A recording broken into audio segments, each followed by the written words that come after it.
IB Nation, welcome back to another edition of the Irish Breakdown Podcast. It is Wednesday, January 18th.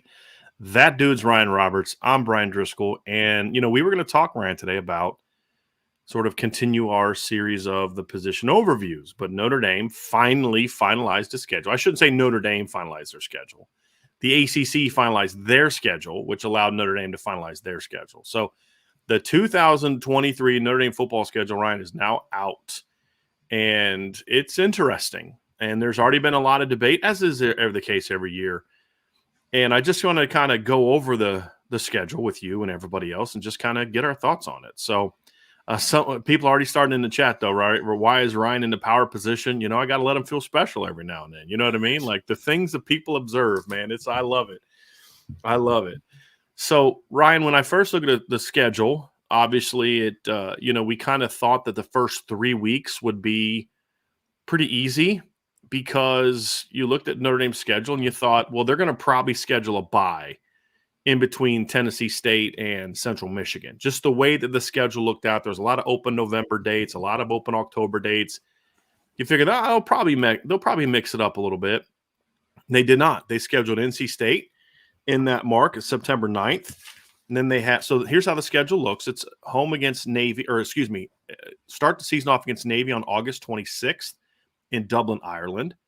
Then come home that next week, September 2nd, for a home game against Tennessee State, Notre Dame's first ever game against a FCS opponent. Week later, they travel down to Raleigh, North Carolina to play NC State for the first time since the Hurricane game of 2016. September 16th, they return home for 2 straight games. They got Central Michigan on the 16th, then Ohio State on the 23rd. Back-to-back road games. You finish off September with a game at Duke. Then a week later to kick off the October slate at Louisville. Then they come back home against USC. Then there's a bye October 21st, which means most likely Notre Dame will have a bye during midterms, which will be important. And then finish off October with a home game against Pitt. And then November kicks off at Clemson. Then a bye, home against Wake Forest, and at Stanford. So that is the schedule, Ryan, and there's a lot of different ways to look at it. I think the first way I want to look at it is just kind of big picture so we'll talk kind of big picture. We'll get into some things we like. We'll go to like toughest stretch of the schedule. We'll talk about some trap games. And then, discuss, do we like the buys being so backloaded? Should they have mixed the buys in and out since Notre Dame starts a week early? This is one of those years where they're going to have a week 0 game this year, basically against Navy. So it gives them an extra bye during the season. What was the best way to use it? A lot of people saying, hey, eight straight games in a row. Boy, that's really tough. And then, moving forward, it's like, man, you may not make it to those bye weeks in October, November. So I have a different view on that. So we'll get into that as well, Ryan. Then, of course, we'll get into mailbag, which I'm sure there'll be a lot of questions and comments about the schedule, Ryan. But when I look at a schedule for Notre Dame, the first thing I look at and say, is this a schedule that sets up for Notre Dame to make a title run? And what that means to me is twofold. Number one is it a schedule this team is good enough to manage and handle and win? And number two, is it a schedule that allows them to not have to be perfect to be in the playoff? And to me, I think both of those answers are yes. I think this is a schedule that certainly is going to give Notre Dame a lot of credibility when it comes to if they're able to manage it, unless a lot of teams on the schedule take steps back. Because when you look at the schedule, Ryan, here, I'm going to go in order and give you the record of the teams that they play this year. It starts off 4-8 Navy, 4-7 Tennessee State. Not a great start, right? Then you move on to NC State, who went 8-5, 4-8 Central Michigan. Now here's where it ramps up: 11-2 Ohio State, 9-4 Duke, 8-5 Louisville, 11-3 USC, 9-4 Pitt, 11-3 Clemson, 8-5 Wake Forest, and then you end with Stanford, who went 3-9. So there's definitely a couple really tough stretches in there, but also a situation, Ryan, where you look at it and say, it's got a tough stretch. It's got big name opponents that you expect to be highly ranked teams. USC, Ohio State, and Clemson are all top 10 caliber teams going into the preseason. USC and Ohio State are almost consistently, like consensus across the board, top 10 teams preseason. Clemson's like right on the fringe with some people. I think by the time they play Notre Dame, they'll probably be back in the top 10, looking at their schedule. And so, number one, Ryan, I think this schedule that has enough star power and depth to where it's not going to be like 2019, where if you don't beat Georgia, you don't have a chance, because that's really the only really good team on your schedule. Because what people got to remember is in 19, if they'd have beat Michigan, they'd have knocked Michigan out of the top 25. And they're sitting there with a schedule that you're like, the only ranked team you beat was Clemson. It was very similar to the 2021 schedule for Notre Dame, or when they played. Really, Cincinnati was the only good team they played, and even in the preseason, it looked a little soft. Like maybe Wake Forest gets in there, maybe USC gets in there. They ended up imploding, but it was not a tough schedule, Ryan. I think this schedule has the top to bottom strength, and it gives them a big game in November. It's early November, and that is one little concern. Is you have a bye. A Wake team I don't think is going to be very good, and the Stanford team's not going to be very good at the end, so you don't have that chance for that splash win at the end, but you do have that game against Clemson. And so October, you got USC at home. November, you got Clemson on the road. Those are going to be two chances to earn big wins. So I do think to begin, Ryan, it is a schedule that certainly is strong enough that if Notre Dame is able to go 11-1, they can still be a playoff team, in my opinion. Obviously, some other things have to shake out, but I think that's a very important piece to look at it. But it's also not too tough to where they can't go 11-1 against this schedule, right, if they can make some improvements and be the team they're capable of. Well, I think the first thing that we always look at, and this is just a general perspective, is where are the tough games on the schedule? And like you mentioned, you have September 23rd against Ohio State, you have USC on October 14th, and then Clemson November 4th. So those games are a little spread out, and I would say that those are probably the three pillar games of this season, sort of like it was this past year. You talked about Ohio State, Clemson, and then USC. Obviously, this is just in a little bit of a different order pertinent to USC and Clemson, but you still have what are the potentially three pillars of the season for Notre Dame, the three toughest opponents, at least on paper, entering the year. But I think what makes it really interesting is there are some secondary teams on this schedule, the Pitts of the world, the NC States, the Dukes. Duke quietly, won 9 games and is really improving quickly under Mike Elko. So I think you see the pillars are spread out enough that you look at it and say, like, that's still kind of the checkpoint to how good we could potentially be this season to beat those types of teams, the check marks, if you will, of the season. But then you still have the good teams that are kind of littered throughout the schedule. Like, this is not a cupcake schedule. We've known about just kind of generally seeing the opponents that Notre Dame is going to play even before the official schedule release, that this was going to be a challenging schedule. It is, and especially after what we saw from a team like Duke this season. We saw Louisville, kind of have a little bit of a better season comparative to 2021. So you're playing some teams that are going in positive directions, and that is kind of evened out the rest of the schedule. It's not just the three pillars and then it kind of falls off the face of the earth and you're just like you're playing bottom dwellers throughout. Like, you have some challenging games outside of those three big ones, but ultimately that's the three that you're going to be judged by mostly, because those are the three as high quality of wins. But I really do think, Brian, that it's a challenging schedule.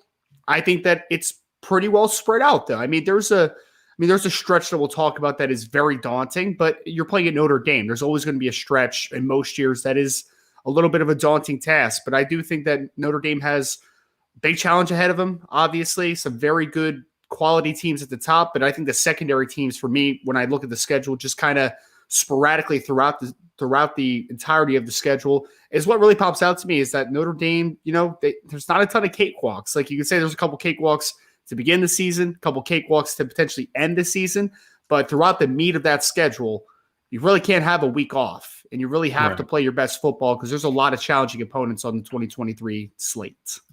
I think the first thing for me, Ryan, that I want to discuss is the buys. Yes. Because for whatever reason, like, buys becomes an obsession for some people. Like, where are buys? What teams have buys before we play them? Why doesn't Notre Dame have a buy before they play certain teams? And I've just never been one of those people that puts as much stock on buys. I think that buys are great to let your team get rest and heal. But as I look at it, number one, I actually like the fact that buys are late. And the reason I say that is because Notre Dame is going to have at least 2 games that if this team is good enough to make a title run, there's going to be at least 2 games in September that are cakewalk games, maybe 3. And that obviously is Tennessee State and Central Michigan. I mean, if you're not pulling your starters pretty early in the third quarter, there's a much bigger problem then. And it doesn't matter if you have a bye week early or not. Your team is flawed. And, you're not going to beat those teams up because you didn't have a bye between Central Michigan, right? Number one. Right. Number two, so I like playing when you're fresh. And what tends to happen is teams wear down late. Well, if you look at this, Ryan, in the last 6 weeks of the season, as your teams, because you start to see that fade in like late October, is when the legs get heavy and the injuries start piling up and all those type of things set in, right? Well, this year you've got a bye and 2 byes in the last 6 weeks. So you come out of that USC game with a bye before Pitt, then Clemson, then a bye, then Wake and Stanford. So you got bye 2 games, bye 2 games, which means they're going to be a lot more fresh in November, in my opinion. And I think that's a very important aspect to this, Ryan, is I think I like late buys. What I hate is when you have like an early buy and then you don't have another buy for the rest of the year. Now, I think people would argue this year, have an early one, have a later one. Well, let's just say instead of playing NC State in week 3, they'd have put NC State in that bye. Then this is what Notre Dame's schedule would have been after Central Michigan. Ohio State, at Duke, at Louisville, home against USC, at NC State, home against Pitt, at Clemson, then a bye. Yeah. That's a brutal stretch of football with no breaks. Much more so than Navy, Tennessee State, NC State, Central Michigan, then Ohio State, Duke, Louisville, USC.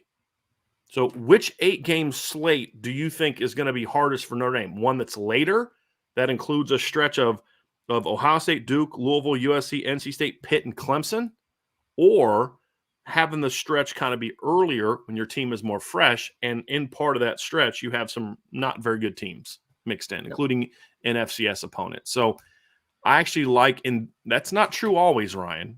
If your September was brutal, like it had been in the past, then you need an earlier bye. But the fact is, it's not. This schedule, I normally like a bye kind of week 3 or 4, and then a bye like 9 or 10. It's kind of how I prefer a 2-bye thing working. If it's not, then I kind of like buys somewhere in the middle of the year. I hate too early, hate too late when it's just one bye. I think this schedule to me is a little bit different, Ryan, because I do like the notion of, because you have 2 really weak opponents early, people say, well, Marshall was weak. Marshall is a good football team. We said it all last offseason. They were a good football team. Central Michigan is not. They're a bad MAC team. And they're not a MAC team that does things schematically that should give a team like Notre Dame problems. They're not as good as what Toledo was 2 years ago. But if this Notre Dame team is as good as that team 2 years ago, then there's a problem. Much bigger than where your buys are. You're not going to be good enough to run through this schedule. So, Ryan, to me, I kind of like where the buys are placed for Notre Dame. We'll talk about other buys here in a second, but I like where the buys are placed from an early to late standpoint. Now, we'll talk in a minute about should they be before or after big games, whatever. But just as far as the early versus late, Ryan, I kind of like it. What are your thoughts on that? I mean, being a person that's played football, on the high school and college level, like I know that this is even taking a look at what the schedule looks like. I mean, you're fresh and ready to go, right? In September and October, usually, right? Like nothing can really, you feel like you're invincible, and then you get into November usually, and it's like, ugh, body's hurting a little bit, man. Like, you know what I mean? You're starting to feel those repercussions of playing so many weeks straight, and your body is just starting to wear down a little bit. So I honestly do prefer the later buys as well, because I think that for me in this scenario where, and I know we'll talk about the actual placement of the buys and why it's important, or maybe not as important if we're looking at it depending on the vantage point. Overrated. Yeah. Yes, it can be very overrated, and I actually kind of like how this bye week shook out comparative to what's around it as well, which we'll get into, right? But I mean, for me, I'm more into like, you have the adrenaline going early on in the season. You don't have a daunting slate to start the year. That's the most important part, right? I mean, I know they snuck NC State in that top 4, but I mean, Navy, you don't have to go from traditional offense to option to the traditional offense since you start with Navy.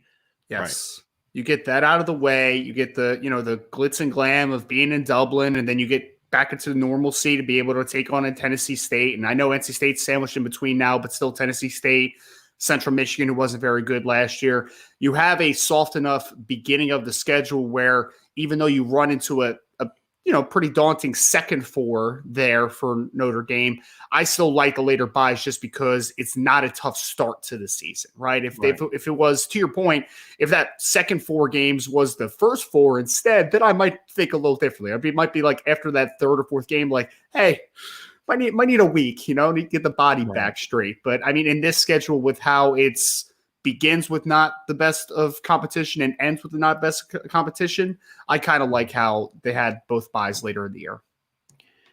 So, Ryan, one of the things that's been a lot of pushback, we've even seen it in this chat, is people saying, why didn't Notre Dame get a bye before the big game? Why is it after Clemson instead of before Clemson? And my response is simply because I'd rather have a break coming out of a tough game than going into a tough game. Like sometimes having that extra time to prepare can be good because you can get healthy. But I've said this a million times. A lot of times in college football, you have extra time to prepare. It gets in your head as a player, because especially for a big game. Now you got 2 weeks to listen to all the hype as opposed to just staying on schedule, staying in your routine, You got practice, you got Monday, you got Tuesday. Stay in your routine. I like that. I think football especially is a sport where that is important. Staying in your routine is important. I think the one thing buys can do, Ryan, is give you time to rest and get healthy guys back. I get that. But that's what Tennessee State is. That's what Central Michigan is. And with all due respect, those are games where, hey, wide receiver one has an ankle injury and is a little bit, slow out of the gate. So, he hurts it against Navy. Then just don't play him against Tennessee State, right? Like give him a week off. Like you could literally start your backups and beat Tennessee State. And I don't mean that disrespectfully, but like if Notre Dame's not in that case, then there's a problem. And that's true with a lot of FCS teams at that level. So, and I mean backups, I'm talking about receivers, not starting your entire second string. I'm not meaning that level of disrespect. I'm saying like if you have a position group that's banged up, then just play your backups and you should still be good.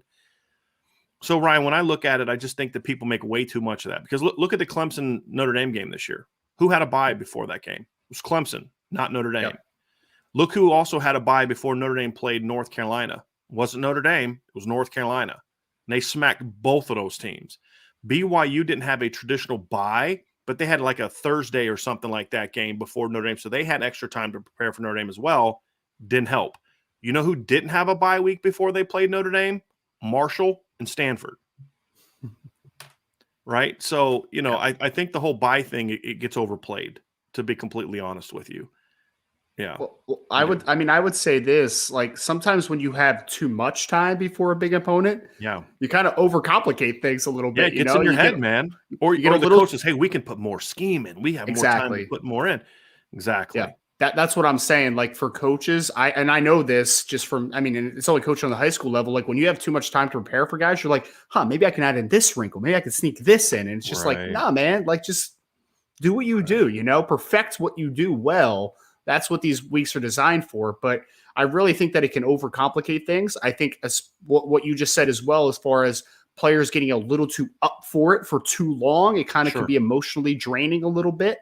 And I 100% prefer bye weeks after the tough games, the games that can beat you up, not only just physically, but mentally, right? Like those games. Like Clemson, they have a bye after Clemson, which is good because that's going to be a physical, even this year, Notre Dame smashed Clemson, but Clemson played hard.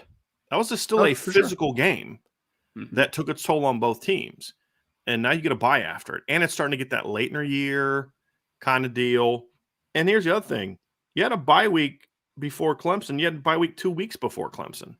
Right. So you get ready for that stretch. You can get some advanced scouting work done on Clemson during that bye week with your analysts and different people, so you can kind of spend more time on what are their strengths and weaknesses. That's what analysts are supposed to do. That's one of the jobs of the people in your back office is getting advanced scouting done. And I would assume Notre Dame has that in their schedule. I believe that they are in their kind of their staff, and I believe that they do from things I've talked to. So I do expect that to be a case too. But I'm with you, Ryan. I like buys after big games, not before big games. I mean, because it's not even to just rest your body, because like that's needed, right? You need to be able to just take a step back, just to maybe get a day off, let the body rest, but also it's like the mental side of it too, right? It's like, hey guys, we just came off an emotional win. That's fantastic. Let's refocus, right? Yes. Or if you come off an emotional loss, that's even worse. Then you definitely have to refocus. Like, I will hey, I we will got to say get I back will on say the track. opposite. I'll say the Okay, opposite. If I lose, I want to get right back out on the field and play again. And I'm pissed. I want to go win a game. Hmm. To me, it's the wins, the big wins. Let's say USC's undefeated at that point in time, which is possible. Sure. The last thing I want is to kind of come out of that game and win that game, and I'm feeling really good about myself, and I got to play NC State on the road the next week. A little Because too like high. it may be a Yeah, couple yeah, days where I'm feeling good about myself. You know what I mean? And hey, we've made it through the tough part. Or same thing with Clemson. Let's say they move that NC State game to after the Clemson game and they had a bye before Clemson. Well, now it's like, hey, let me come out of that, not only get my breather, but like you said, if you get a win in that game, then you got to fly back home in November. Then you got to fly back down to North Carolina again the next week to play another tough team in November. I don't know if that's necessarily the ideal scenario in those situations. So we agree. I definitely like bye weeks afterwards, no after doubt. a big game, not before a big game, in my view. Now, I don't mind having a kind of a cupcake opponent before a big team. And that's what I like about the Ohio State part is I do like the idea of having a Central Michigan before that game because there's naturally going to be some overlooking whoever you play the week before Ohio State. Sure. At least this way you're kind of like, okay, let's there's some things you can do to, put some stuff on film for their benefit, right? There's some things you can do kind of emotionally to kind of get your team ready to roll through that opponent. But if there is a little bit of a looking ahead, it's not going to sting as much when you're playing Central Michigan as it will when if you're going to How play like an NC State or something like that there. how dare you insult the Chippewas like that, Hey, man? you How know dare what? you? Get a tougher nickname. I'm totally kidding. True. I'm It's totally kidding. true. I'm totally kidding. I mean, Notre Dame's mascot's a leprechaun, so I mean, I can't exactly get too upset with people. A mythical figure. Yeah. Right. Right. Right. That's like 3 feet tall. So, I hope there's not kids out there that have just ruined it that leprechauns aren't I real. know, right? But Yeah. Darby will kill them, the little people. The kids are still watching on Disney. I'm not sure. So, Ryan, let's kind of talk a little bit specifics about the schedule. One interesting note about the schedule is they moved the Wake Forest game. The Wake Forest game was originally slated for that October 28th week, I believe. Let me look at it real quick. I made a note in the article I did today. I just want to make sure that was correct. That was originally slated for the Wake Forest game was originally slated for October 28th. So it would have been USC Wake Forest in that back-to-back at home. And they moved Wake Forest to the last home game of November, which is November 18th. So the irony there just cannot be ignored, right? Like Sam Hartman's last game at Notre Dame is going to be against Wake Forest. That's going to be really good or really bad. I don't think Wake's capable of upsetting Notre Dame this year because I don't think this is going to be the same Notre Dame team that got beat by Stanford and Marshall, right? sure. But you do worry about maybe him being a little too amped up in that game, to be completely honest with you. But it's going to be intriguing nonetheless. It's really going to be intriguing. And I think that's a program that Notre Dame has respect for. I think Dave Clawson is a coach that a lot of people have respect for as a coach, as a person. I think he's a good guy. Full disclosure, I interviewed for a position with Dave Clawson. Really genuinely good man, like good guy. And so I think it's not meant to be sort of like a slap in the face. I really do think practically it made sense to move that game. But I do wonder how much conversation went into do we do we really want to make Wake Forest Senior Day with Sam Hartman on our team this year? I found that very very intriguing, Ryan. And Wake, I mean, not to give the insight on Wake Forest this early in the process, but they lost a lot for the roster this year, man. There's a AT Perry go? lot. Is he done as well? Is he going pro as well? He's in the NFL. He's going to the NFL. Yep. They lost Hartman. The Bothroyd kid is transferred out. Like they lost a lot off that team. So it's going to be interesting, man. It's going to be interesting. But to your point, that is very ironic. And I'll be very interested to see how Sam Hartman plays in that game because that is, Yeah, I mean, it's going to be an you were with those emotional dudes. game. You were with those dudes for 5 years. It's like you were with them for And, like and a it's year or not like two. he's leaving because there's ill will, He right? was a It's not like, captain for that team. right. Like, And he yeah, told them before the season he was done after this year because, right. understand he was either going to go pro or he was Mhm. going to do the move that he did. So, Yep. he could have easily transferred a year ago and spent his last 2 years somewhere if there was some sort of animosity, but he wanted to see it through and then use that COVID year basically to do what he's doing now, which is to come to Notre Dame. So that's interesting. I do want to point out too that the only team that had a bye week before Notre Dame this year that beat Notre Dame was Ohio State, which technically didn't have a bye. But Notre Dame, I mean, because you could say week 0 was a bye for Ohio State, but Sure. so did Notre Dame. Neither of those teams played in a game before that game. So the only team that beat Notre Dame that had a bye before them that Notre Dame didn't also have a bye was Ohio State, or that Yeah. also had a bye was Ohio State. Every other team that beat Notre Dame had to play the week before they played Notre Dame, and so there were no byes. So I remember this. We had the same thing last year. Oh, all these teams have bye, and it's true again this year. There's a lot of teams. I think Pitt has a bye before Notre Dame. Clemson has a bye before Notre Dame. But you know what? Clemson had a bye before Notre Dame last year, and look what happened. Right. And I think part of it is that big game was in their head for 2 weeks, and that's a lot. So it's going to be interesting to see how it plays out. I just hope the weather's a little better Sure. in Clemson than it was last time. Actually, I think it would benefit Notre Dame if it was like it was last time, and I think it benefited Notre Dame last time because Deshaun Watson didn't have a clean field to go after a Brian Van Gorder defense. And Yes. I've said this before. I think it's different this time. I think anytime it's a weather game like that, it benefits Notre Dame because they're the more you think that they're going to be the team that can run the football better. Yeah. But I just don't want it to be the case. And Brian, could I say I really like the last bye, especially after the Pitt and Clemson game, because that's two of your most physical games all year, right? Like you're playing Yeah, I didn't even think back about to that. back. You're playing back to back downhill teams, and how good Pitt will be, we'll see. But the one thing we know about Hey, Pittsburgh look, is they're going to play hard and they're physical, right? Like Ryan, we if know Pitt those goes things. 4-8 this year and they're not a very good football team, there is still one thing that you and I can guarantee people here. They're going to play hard. They're going to be physical. Yep. That's just what a Pat Narduzzi team, even when they're not good, that's how they are. What's kind of funny, though, I'll say this. Their least physical football team was their best in recent years, which is ironic. The team from last year that won the ACC. Now, they were not physical on offense. They were physical on defense. They're always physical on defense. Yeah. But offensively, they were kind of a finesse, throw it all over the yard team, which is Yep. kind of interesting. But this year, with Whipple gone, they went back to what Narduzzi believes in, which is running the football. And they were surprisingly better than I thought they would be this year, Ryan, to be honest with you. I thought they would be a 6-6, 7-5 type of team this year. And they ended up winning 9 games at the end of the year. So this was a really good coaching. He's had now 2 good coaching years in a row, Pat Narduzzi. I'm going to be honest with you. Agree. But they're going to be a physical football team. So that's a really good point. So you have a bye between USC and Pitt, and then a bye after the USC or the Pitt and Clemson back-to-back games. Yep. You look at it and say if Notre Dame gets into November undefeated, they're in a pretty good position to be a playoff team, even with a loss to Clemson. It just would have to be a competitive loss.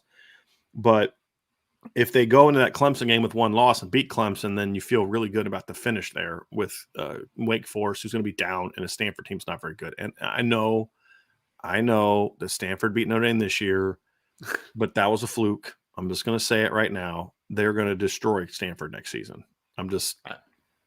Yeah. And there's not going to be that respect for David Shaw, so let's not, rack them. Like, maybe there would be this. Like, I don't know Troy Taylor, but he's about to catch one. You know what I mean? He's about to catch one. So I think that's an interesting part of the schedule too, Ryan, is the buys. I think that gets overplayed. I think that obviously the toughest stretch of the schedule is clear. It's that stretch that begins with Ohio State on September 23rd and ends with USC on October 14th. And so you have Ohio State at home. Then you play at Duke, who went 9-4 this year. You're right, Ryan. Mike Elko did a great job with Riley Leonard. A great job. I wonder if Jamion – no, I don't think Jamion has an 18, 19, 20, 21 to 2. Jamion Franklin? Does he have a 6th year? I talked to him like a few weeks ago. He's coming back, yeah. Nice. I love that kid, by the way. I think it's cool that he's going to get a chance to play against us because he's still friends with a lot of guys on the team, by the way. And I've probably about been a month or 2 since I've talked to him. I love that kid. He's such a great nice kid. Very nice kid. So he'll get a chance to play against Notre Dame, and then they're at Louisville, which is interesting because Louisville is one of only 2 teams on the schedule this year that have new coaches. Was it this past year or the year before? Notre Dame had a schedule. There's like just a bunch of new coaches on the schedule. So it's like, I don't know what to make of these teams. Yeah. So what's interesting is Louisville now, at Louisville, you're playing Louisville with Jeff Brom. So their offense is going to look a lot different. And then how does that prepare you for playing USC the next week? Because they're going to be 2 pass-heavy football teams. Now, of course, Jack Plummer is not Caleb Williams. Notre Dame has faced him twice now. They know what a Jack Plummer, Jeff Brom offense is going to look like. And by that time, Louisville played at least 4 or 5 games by that point in time. And then, of course, you have USC. So Ohio State, at Duke, at Louisville, home against USC before the bye. And then Pitt at Clemson. So that right there is that 4-game stretch right there is without question the toughest of the season. And it's 2 huge top 10 teams at home, sandwiched around 2 pretty quality 8-9 win caliber teams on the road. So it is definitely going to be a make or break slate for Notre Dame. If they come out of that stretch undefeated or possibly with 1 loss, you feel like, okay, if you run the table now, where after Clemson, the best team you'd have to beat would be what, Pitt? You start feeling like, hey, you got a shot. But you could also come out of that with 2 losses. And not necessarily both being to Ohio State and USC. Because if you beat Ohio State on the 30th or the 23rd, it's not a given you're going to be mentally right to head down to Durham to play Duke. Or, right. And Louisville's going to be a good thing because Jeff Brom's going to have some athletes next year, Ryan. There's no doubt about that. No doubt. And so that's going to be a tough 4-game stretch. It is definitely. I mean, there's a lot of skill, obviously, in that 4-man stretch of Ohio State, Duke, Louisville, and USC. But I would say this, Brian, if that's the 4-game stretch right before a bye week, I am okay with it just because 3 out of 4 of those teams I don't think are overly physical football teams, right? So I think you can kind of get through that and stay healthy and keep the body right and mentally stay kind of locked in because it's not going to get – I mean, because Ohio State, unless they have a massive turnaround from a philosophical approach, they're not an incredibly physical football team. Duke's going to play a pretty physical brand of football for the most part. They're going to at least play hard. Exactly. Sure. Are they strong enough and big enough and good enough to be physical the way that a Pitt will? We'll have to study the roster a little bit more. But when I did watch them this year, they weren't a real big team, Ryan. No. They weren't necessarily a strong team, but they played hard under Mike Elko. There's no doubt about that. There's zero doubt about that. But then Louisville is a team that a lot of athletes. Jeff Brom, I'm not going to say they're not going to play physical at all, but it's, they're a little more of a... That's not his style of play. I mean, that's not who he is. And then USC. So we don't have to say too much about USC. Right. Yeah. But Louisville's going to make you chase all over the field forever. I mean, that's the aspect too. It's like there's different ways to wear you down. One is to just bang you in the face for 60 minutes. The other is make you chase all over the field covering guys for 60 minutes. And no, by the way, I got to go cover guys for 60 minutes next week against USC. So it can certainly be a challenge in that stretch. So that's going to be sort of that make or break stretch for Notre Dame, in my opinion. The NC State game is a very interesting one, and I actually like where it's placed. Obviously, NC State got Brennan Armstrong this year. Yeah. I guess how you view that game, Ryan, is going to go a long way towards determining is going to be determined by how you view Brennan Armstrong, to be honest with you. And you and I have talked about this. You know my stance on him, and I'm just not a huge Brennan Armstrong guy. And I know he put up monster numbers, the other year, but I'm not a huge Brennan Armstrong guy. Now, the question is what I don't know is obviously how's he going to look with a new coaching staff? Because obviously Tim Beck is now the head coach at Coastal Carolina.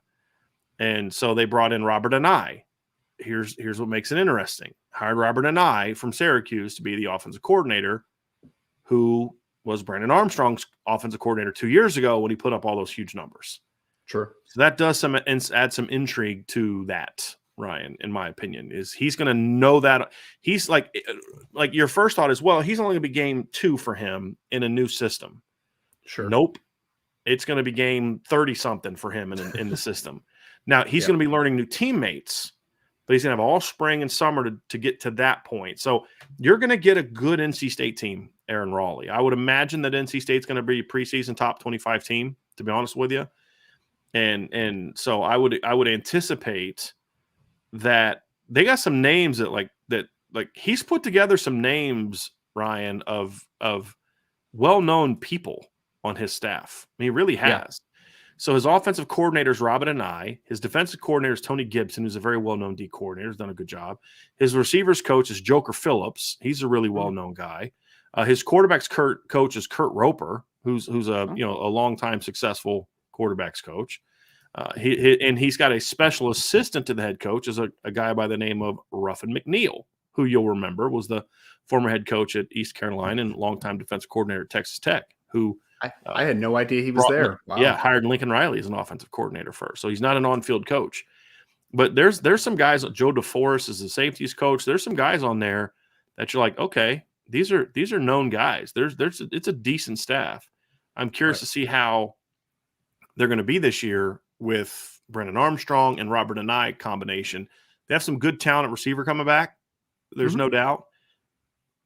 They've lost a lot of big guys the last couple of years, which I'm curious about. They're losing a lot of defense this year, too. They lost Drake Thomas, their linebacker, who's been the leading tackler the last couple of years. Isaiah Moore's gone at linebacker. They lost Corey Durden at defensive tackle. I think Peyton Wilson's coming back, so that's good for them. I mean, he's a really talented player. I think Shaheem Battle's coming back. So they'll have some guys on defense. But to your point, Brian, they're losing a lot from that front seven, especially this year. Yeah. So that's going to be an interesting game. It's not my trap game, though, Ryan.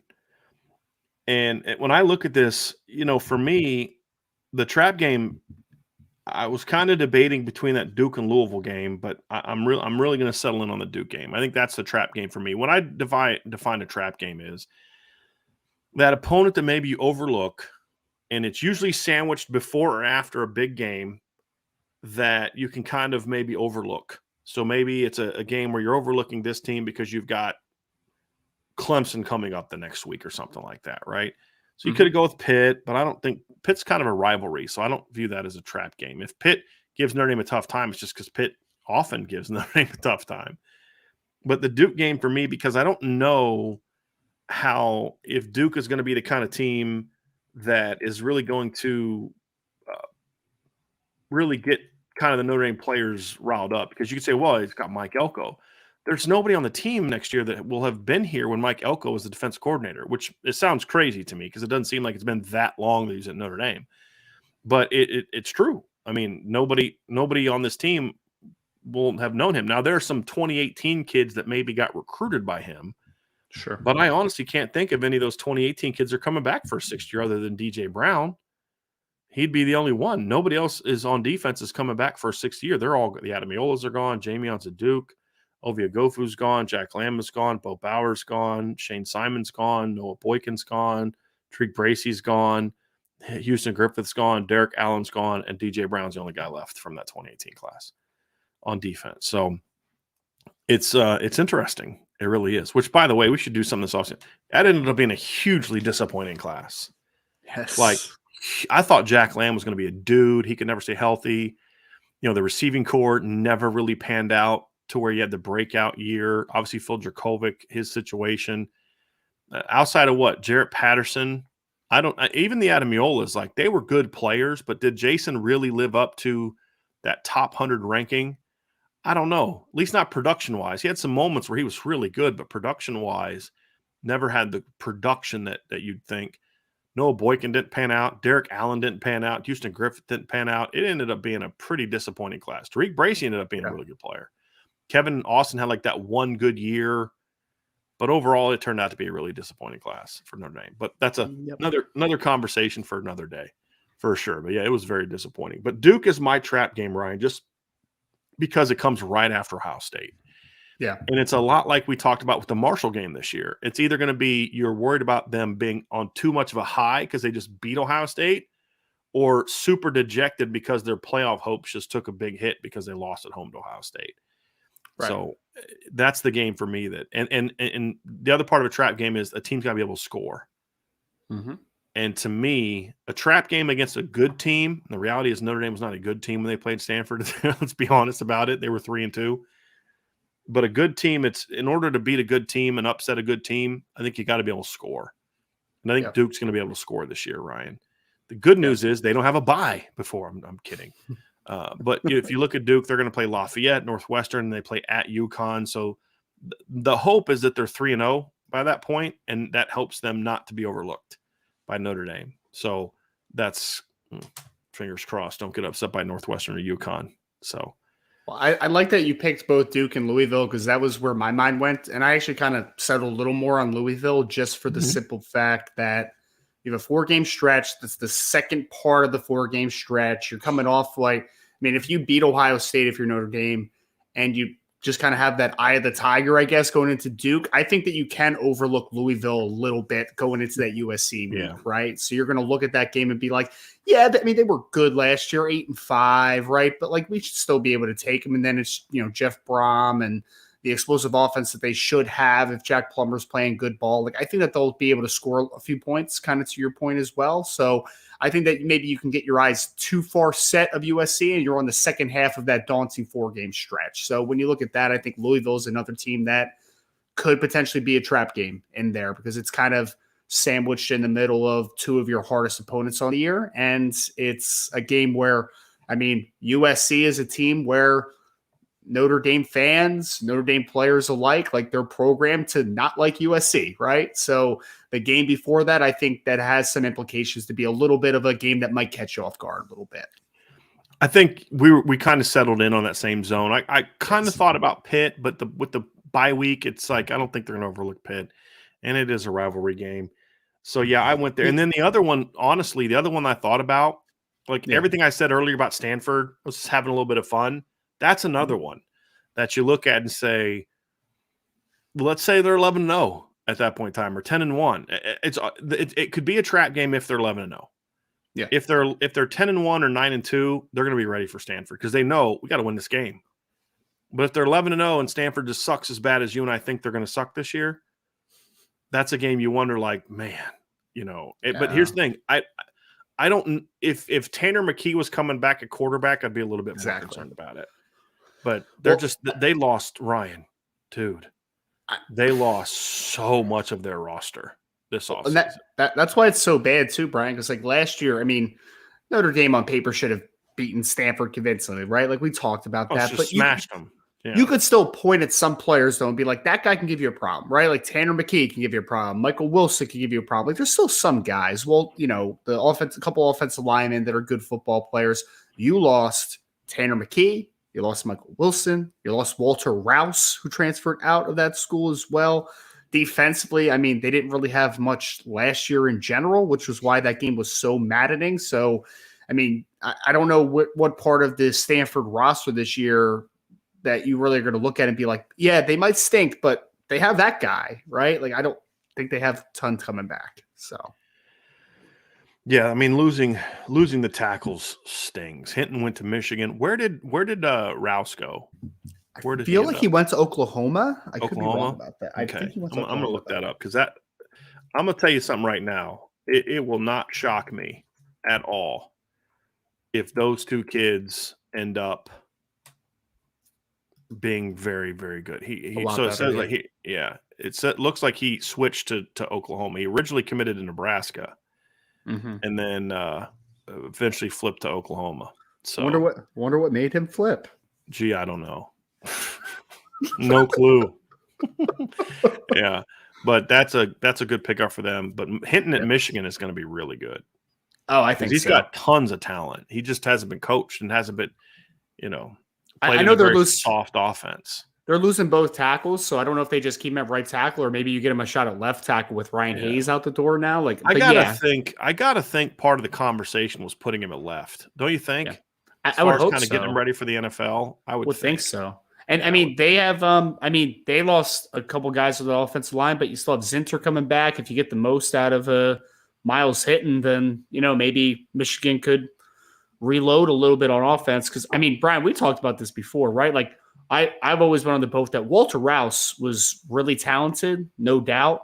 But for me, Miles Hinton is the guy where I look at it and say, that guy could be a first-round pick if he hit his upside. Obviously, he didn't do that, but Miles Hinton, that's how you draw it up in a lab, man. That kid is 6'7", 325, still looks svelte, like he can still put on more weight, good athlete. Like that kid looks like a first-round offensive tackle, but he just hasn't been coached worth a darn at this point. Mm-hmm. It really is sad because they used to be one of the preeminent offensive line producers for a stretch of 4 or 5 years, and they just became really, really bad, really bad. Sorry, my mother-in-law's dog came down here, and she's I was going to say, was that Rita or Sadie? No. I would never. No, my girls would come and they'll either like get here and say hi or go lay down. But Bella likes to sniff around, and she's just a strange dog. But anyway, so trap game we kind of talked about. Ryan, any other kind of thoughts? Because we're going to jump into the mailbag here because there's a lot of questions, and we'll get into some mailbag stuff. I just want to kind of go over the schedule. We're not going to do like a prediction now because it's way too early, right? Let's get through spring ball for that. But I do like the schedule. I do think it sets up nicely. I like how they move the buys around. I like moving Wake Forest around because I was really curious. Are they going to have any November home games when you looked at what was left that hadn't been determined yet? Because a lot of the teams that hadn't been placed yet, it was NC State, it was Duke, it was Louisville, and it was Pitt. Because they had already kind of placed in Wake Forest on the early schedule. At least that's what FBS schedules had. And then you look at it, and they moved the Wake game back, so they were able to get – so they end up going to be at home 2 of the last 4 games. I had a feeling they'll only be home once in their last 4 games based on how it all looked a week ago. Right. They end up getting a stretch. And there's no back-to-back big games either. Exactly. There's not even spaced out. Right. Yeah. There's not even really big game, not big game. They're all spaced out with at least 2 weeks in between. The closest you could get to that is if you count NC State as a big game, because it's NC State, Central Michigan, Ohio State. Then it's Ohio State, and then it's Duke and Louisville before USC. And then it's USC, and then a bye, and then Pitt, and then Clemson. So of the 3 big games now, and I mean big game by the perceived top 10 teams, right? Or rival or something like that.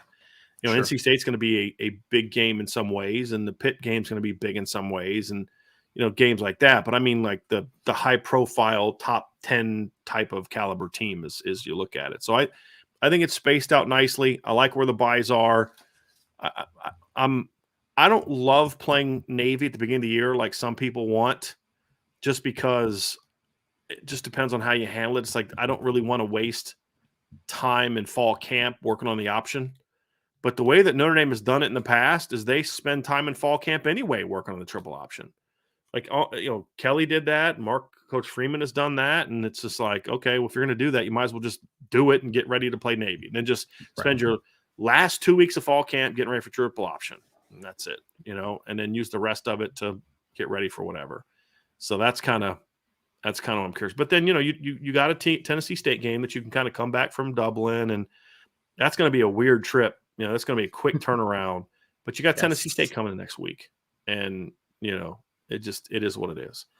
So I would say this, Brian. Another thing that pops out to me is a lot of big recruiting opportunities during the schedule too, because I mean, you had the Clemson weekend this year, right? Which was the weekend as far as, getting players on campus. You have now Ohio State, you have USC are both home games, and it's going to have national attention out of this world, right? So you're going to have national attention. You're going to have a lot of kids on campus. And then also you get a big win against USC. You go into the bye week.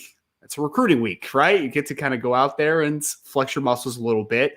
And then if you beat Clemson later in the year, a bye week right after that for more recruiting implications. So I think that this sets up, again, if Notre Dame's able to have a really successful year, I think that Notre Dame has a chance to flex their muscles a little bit on the recruiting trail as well.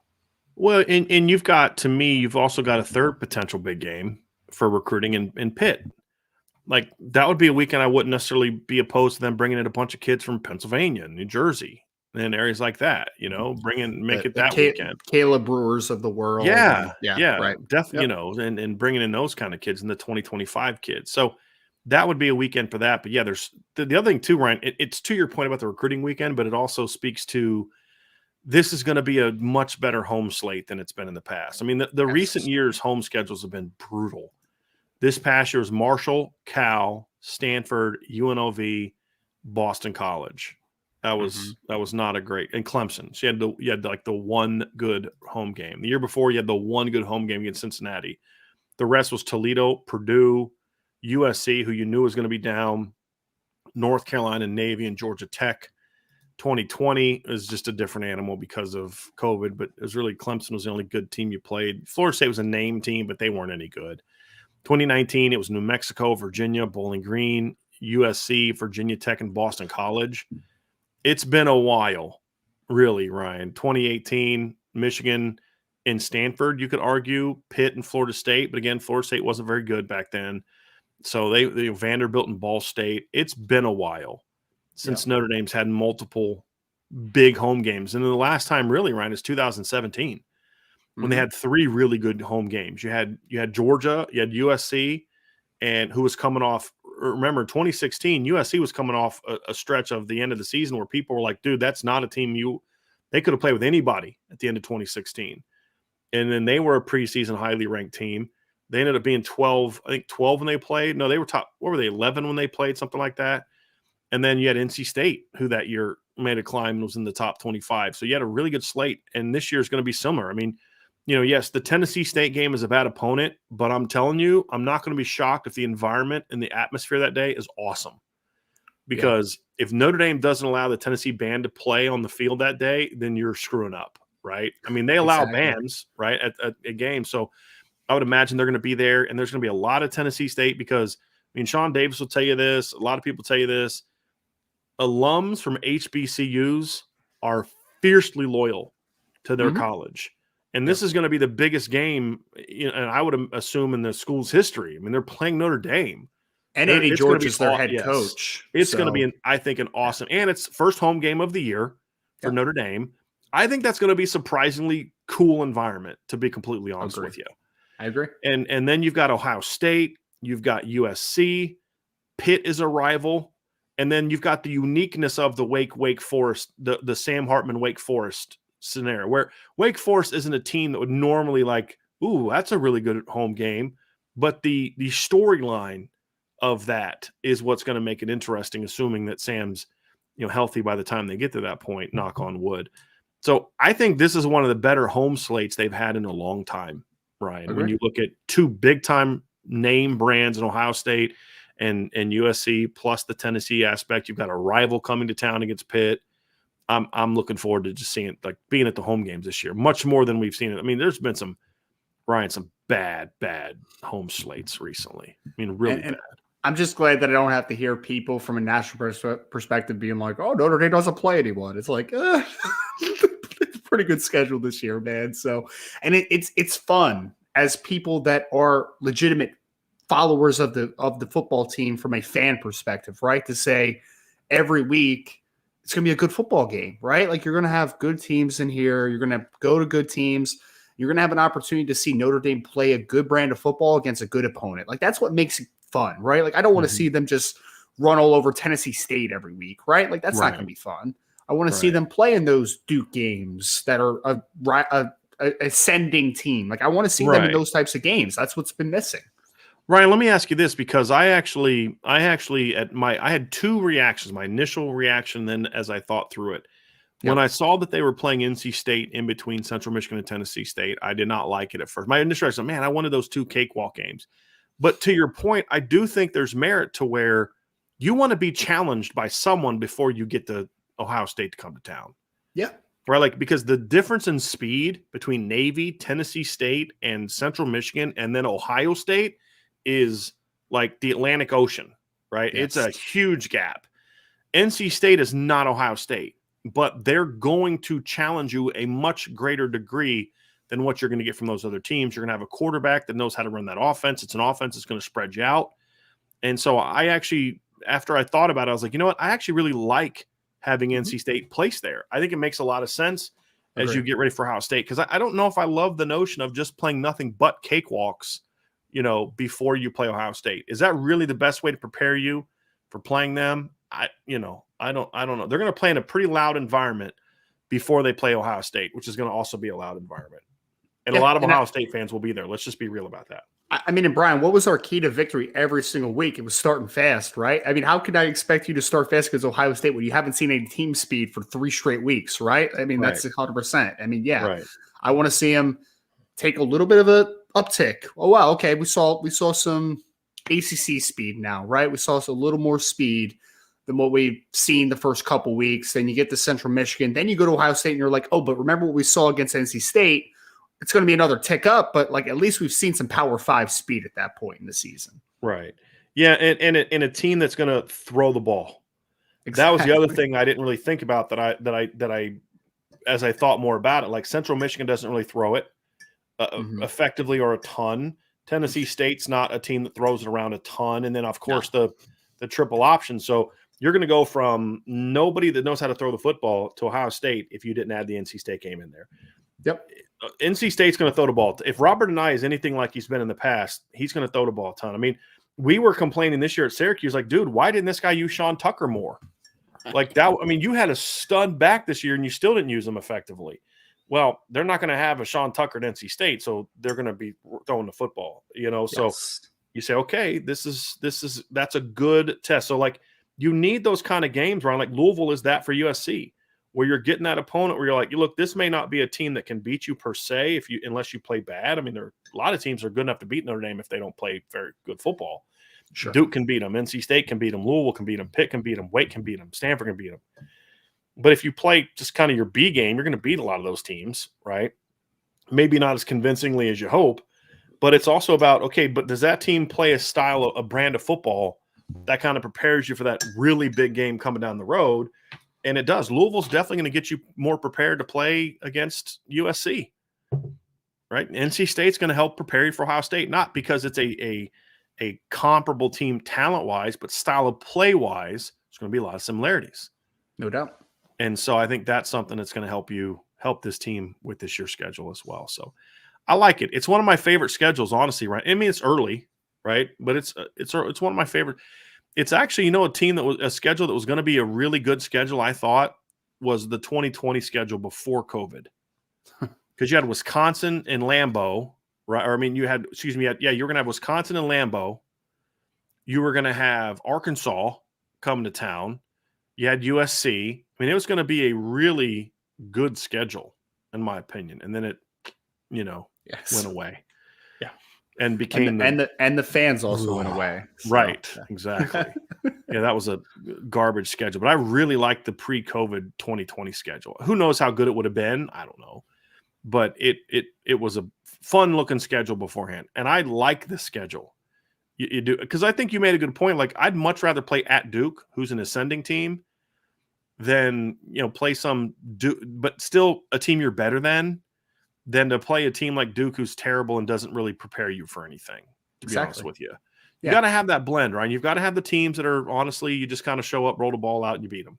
You got to have those teams. I'm sorry, I know a lot of old school. There's some guy on Facebook was like, oh. Lou Holtz's teams never played teams like Cal. And I'm like, dude, did you not see Notre Dame's schedule in 1988? Like, yeah, it was brutal at the top. You had to beat 4 top 10 teams. You also had to beat Rice. You had to beat Navy, who at the time was terrible.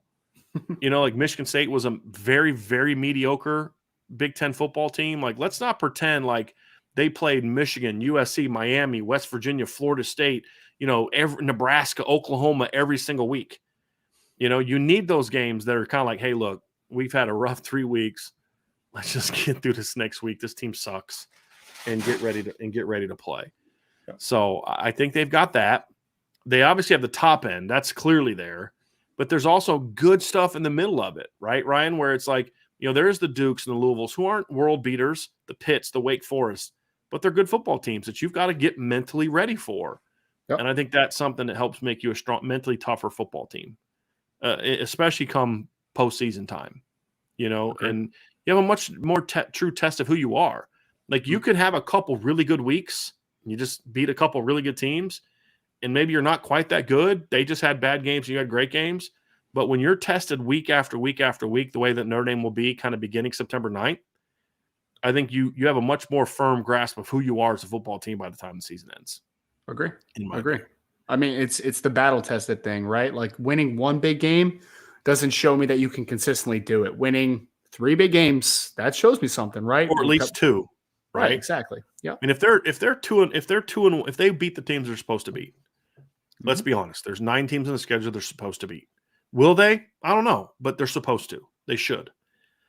Now it's because here's where Marcus Freeman gets a chance to separate himself from Brian Kelly. Brian Kelly beat the teams he was supposed to beat. Coach Freeman didn't do that in year 1. I anticipate that not being the case next year. Now, what he has to do is he went 1-2 against the 3 behemoths on this past year's schedule. 1-2, I mean. And that's not good enough. That's what Brian Kelly would do, right? Where they'd go 10-2 and you lost like 2019. They went 10-2. Seems like a good year, right? Well, they beat the only 2 ranked teams they played, or they lost to the only 2 ranked teams they played that year. That's not good. So that's what Coach Freeman's got to do. You got to go at least 2-1 against the dudes on your schedule, which is Ohio State, USC, and Clemson. Yep. Right? I mean, that's just the reality. And this could be sort of the potential nail in the coffin for Clemson if Notre Dame can beat them again, because you'll now have 3 out of 4 wins over Clemson. You'll have now surpassed them as a program, in my opinion, because the 2018 title is, like there's nobody left from those teams really. Like once all the kids who were on the championship teams are gone, it's like, okay, that era is kind of gone unless you've gotten back to that level again, and they haven't. I mean, the only kids on the roster now that have played in a playoff game lost, like, was it 50? What was the score of that game in 2020? What, against Ohio State? Yeah. It was awful, like 50 to 20 they got or blown something out. Yeah, I mean, they got smashed by Ohio State that year. It was Justin Fields threw like 6 touchdowns in that game. 49-28, and it really wasn't that close. No. And then the previous year they played in the championship game and lost, 42-25. So I mean, the last 2 big playoff games they've played and they lost, and then they lost the Orange Bowl this year. So they're not the team they were in 18, and you can kind of just one more team you can pass. And I think you got to beat them again. You got to beat them on the road once before I can say for sure you've really passed them as a program. Yeah, you beat them at home, but you get whipped by them every time you play them away. You play them away from home last 2 times. So they're gonna have to play well there. But I love this schedule. I'm looking forward to I'm like, okay, look, I'm gonna fly down to Norfolk twice this year for games to see my family, because whenever they play in North Carolina, I fly home to see my family for a couple days, then drive to the game. I'll get to do that against Duke and against NC State. I'm really looking forward to Clemson again. That was a fun place to watch a football game, and even in the pouring rain, it's an outdoor stadium, so that's going to make it a little interesting in November 4th. It can get a little chilly in the Southeast, that time of the year, but I'm looking forward to that. And then Louisville's a drive. I mean, last time they played Louisville, I drove down there, so it's like by the time you get to the airport, go through security, you're basically in Louisville, and then fly and they get your bags and do all that stuff. So it's going to be a fun schedule, Ryan. I'm very much looking forward to it. Now I just got to decide if I can afford to go to Dublin, because there's no way I'm going to Dublin by myself if I want to stay married. That's just the reality of it. So, so I got to see if that's going to work or not. If I went to that game and didn't allow Angela to come and shoot the game, I don't know if I'd have a home when I got home. You know what I mean? Like I'd have to worry about that. You would get back and the whole house is just gone. Everything's just gone. Everything's gone. Just no. She's Italian, so she'd probably like literally cut everything in half. You know what I mean? Just like leave you in half. Yeah. Mm-hmm. So I wouldn't do that. So anyway, that's the only game that I got to figure out. So I'm very much looking forward to this schedule next year. Very much looking forward to. And then the last time Ohio State came to Notre Dame Stadium was Lou Holtz was the coach. And you know who the running back was the last time Ohio State played in Columbus? Eddie George. The last time Ohio State played in Notre Dame? Yeah, it was Eddie George. I'm pretty sure. There you go. I'm pretty sure, because that was 1996, right? Mm-hmm. The last time they played. So I think that that Eddie George was on that team, right? Or was he done in 95? Am I thinking of because I know he – let's see here. 1996, the schedule. I always get 95 and 96 confused. If my buddy Jason was listening, he'd be correcting me on this already. Yeah, they played at Notre Dame in 1996. And now I just got to go see because now I'm thinking that Eddie George wasn't on that team. I think he might have been done the year before. So let me look at their stats here real quick. Look at the old Buckeye stats that year. Yeah, Pepe Pearson was their starting running back in '96. So Eddie George was not here the last time they played. It was Pepe Pearson, Stanley Jackson, and Joe Germain were their quarterbacks, and their best receivers Demetrius Stanley and David Boston. Remember him, David Boston? David Boston, who was one of the biggest freaking nature athletes ever, but couldn't stop eating. So couldn't stop eating and couldn't beat Charles Woodson. So there you go. Yes. So Sean's listening. So yeah, it was Pepe Pearson. Eddie George was the running back against Notre Dame when they played in Columbus the year before. Always get 95 and 96 back, like which one was in Notre Dame Stadium. So it's been a long time. I was in high school the last time that Notre Dame played Ohio State in South Bend. So I'm very much looking forward to seeing that one. And I get to talk trash to all my family in Ohio because they didn't go to either one of those games, and I'm going to get to go to both of them. So nice. Not Pepe spiteful at all.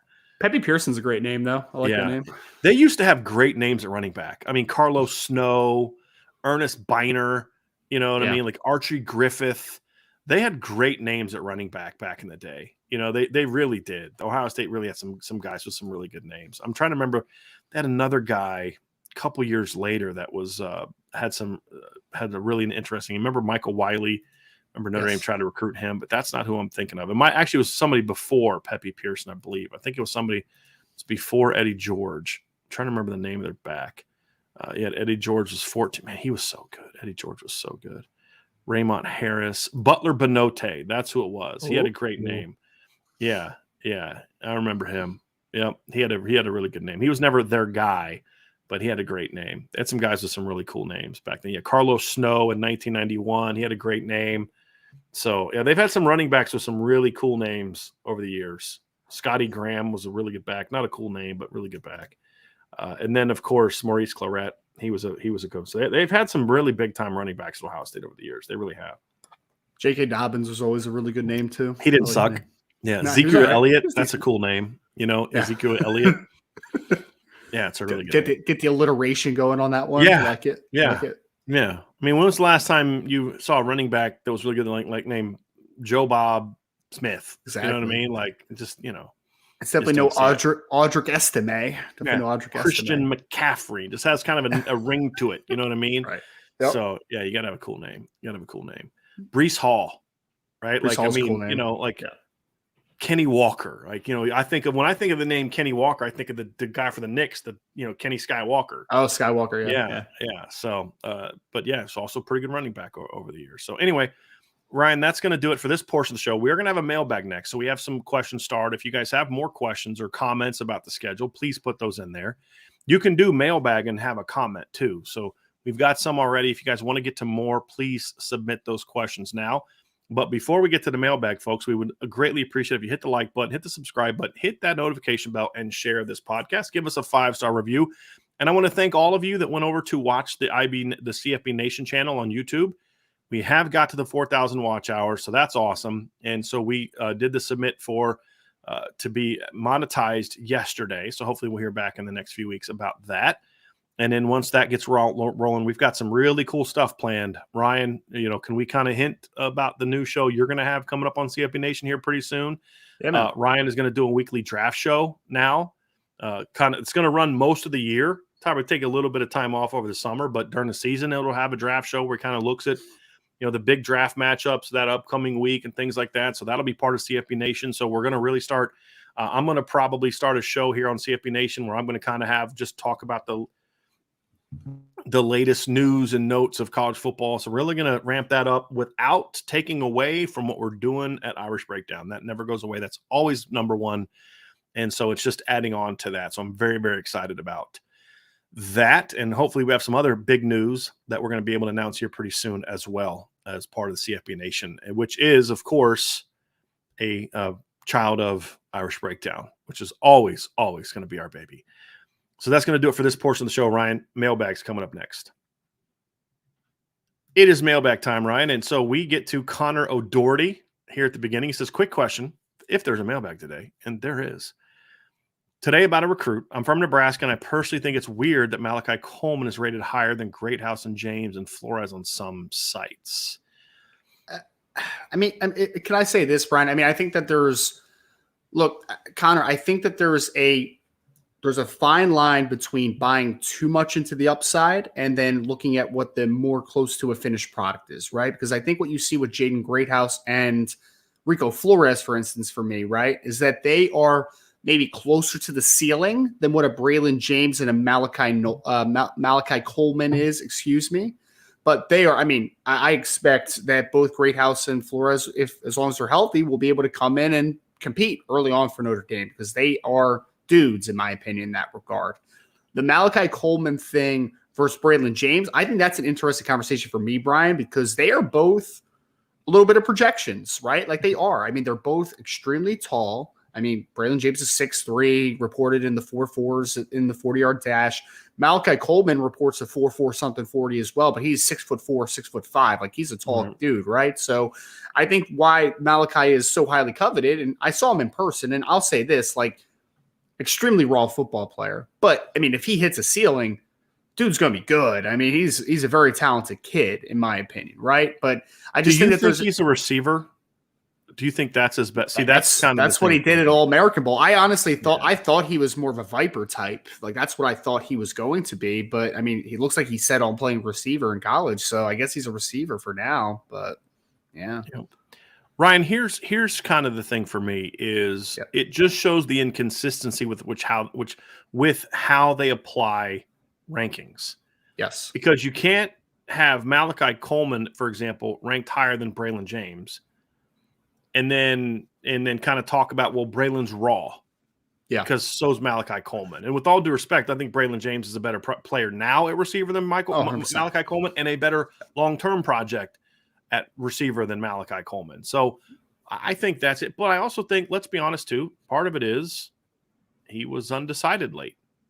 Yeah. And you got to create some buzz. So I get it, Ryan. They fall in love with certain toolsy guys. I get it. And he's got some ability, as you said. Yeah. But to have him ranked higher than the kids from Notre Dame, I think it just shows the flaws in the ranking system to me. Yeah, I just want them to be consistent with it, man. Like that's it. Like if you look at, like if they had both Malachi Coleman and Braylon James super high, and then they were like mid-tier on the Jaden Greathouses and the Rico Floreses, I would think you're wrong, right? But also I would be like, okay, but I understand why you're like that, because you're like you approach more to the ceiling than you do to the floor. I can get it. But having, to your point, Malachi Coleman here and Braylon James down here doesn't make any sense, right? Like they're both height, weight, speed freaks, like they both are. So if you're going to put those guys in the bucket and raise them up, you got to put both in the bucket. Yeah. Earlier I said Ernest Biner. I meant to say Keith Byers. Keith Byers, yeah. That's who I was talking about. Keith Byers, not Ernest Biner. Similar names, but yes. You just had that Denver Bronco fandom in you of Ernest Biner fumbling on the goal line. Yes. Which stinks for him because he was the reason they were in that game. He was a good football Denver player. was killing them early in the game. And they came back largely because of how well Ernest Biner played. But yeah, the Jeremiah Castile, little nugget there. His son became an actor and played Tony Nathan in the movie Woodlawn, a football player in the movie Woodlawn. I think he played at Alabama. His son played at Alabama, but he got out of football because he wasn't that good of a football player, and he played Tony Nathan, and which is if you haven't seen it, it's a really good movie. It definitely has a Christian background, but it's about like kind of what Tony Nathan went through. I don't think he was the first black player at Alabama, but he was one of, and there was just like a lot of things going on. Sean Astin plays in it. He is from the high school that Woodlawn is the high school, I believe, that he went to. Really, really cool story. And it begins with the Bear Bryant going to when one of the reasons Bear Bryant decided to integrate was just getting absolutely demolished by USC, who had already integrated. And it was like, we need to change some things because, we're getting destroyed here. But it's just a really fascinating movie. It was really, really, and really heartwarming, really good. So if you haven't seen Woodlawn, definitely check it out. So here's a cool story about that. So we saw Woodlawn here in town at, I think it's like the Morris Theater. I think it's what it's called. And it was a sort of a advanced showing, right? Special screening. And the directors were there, and Sean Astin was there, who played Rudy. Yeah. And so after the show, we were there like an hour because my wife wanted to get his autograph. And so I was up on stage. I'm not really an autograph guy. It's just not my style. But I was talking to the director, and literally we were there for over an hour because there was this line for Sean Astin, and he stayed the entire time. Nice. And I said, "Does he always do this?" And the director was like, "Yeah." He said we'll be at the airport, and he'll literally stay there and sign autographs until he has no choice but to get on the plane. He just he's one of those actors that appreciates, like, I'm here because these people. Otherwise, nobody cares. I'm not doing films because it's not making any money, because people aren't going to it because nobody cares. He said he's genuinely like that way, that he just appreciates fans and respects fans, and he'll do pictures and autographs and all that until there's nobody else asking for him. And he did that night. He stayed until there was nobody else, until everybody got their picture and got their autograph and all that. It was pretty cool. I like hearing stories like that when you see a famous person that like actually appreciates the people that make him famous. Brian, speaking of Sean Astin and Rudy for a second, I did an interview recently with a target for Notre Dame in 2024 that will be on the channel sometime soon, or will be for the recruiting hour next week. And it was so funny. I asked him about, his opinion on Notre Dame. And he said, my oldest memory of Notre Dame is I once watched this movie with my dad. Maybe you've heard of it. It's called Rudy. And I was like, yes, I've heard of it a couple times. Yes, I've heard of it. It just made me laugh. I'm just like, yep, everyone knows Rudy, man. Everyone knows it. Yeah.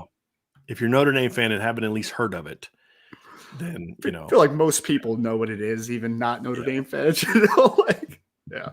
Yeah.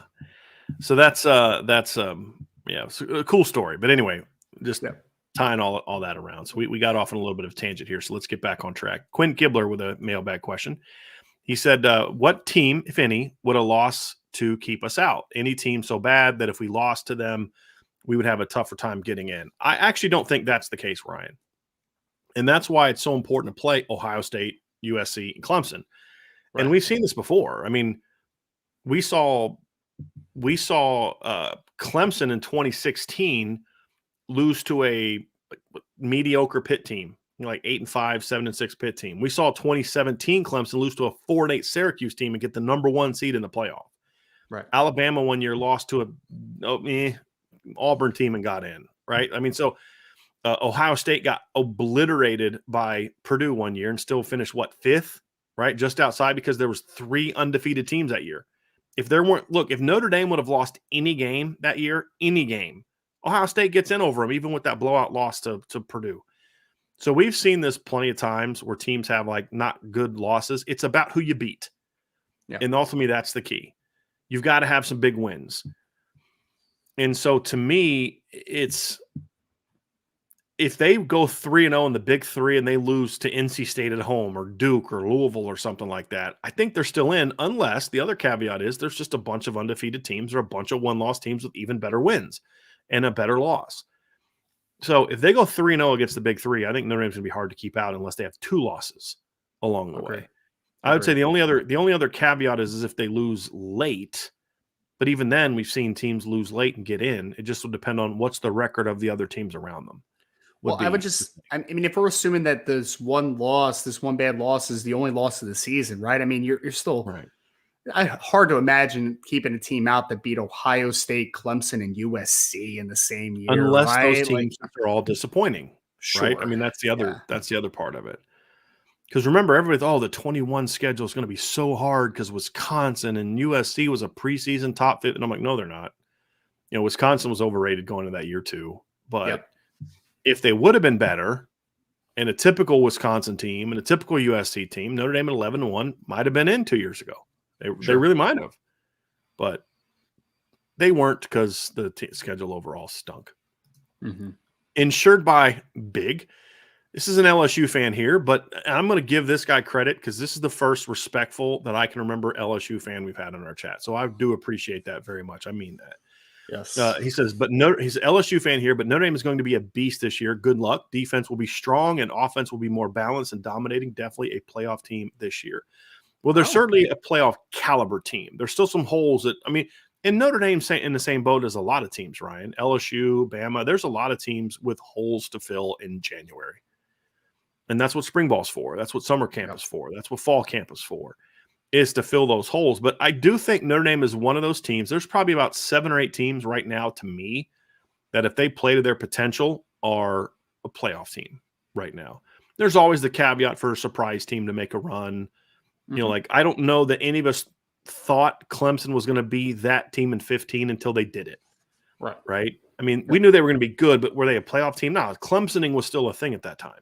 Sure. So there's always that surprise team, TCU this year, that kind of makes that run. Nobody thought Michigan was going to be a playoff team in 21. They just had an abysmal COVID year where they basically quit on their season. And then the next year came out and they played great against a soft schedule and got into the playoffs. So, which they did again this year. So there's always that.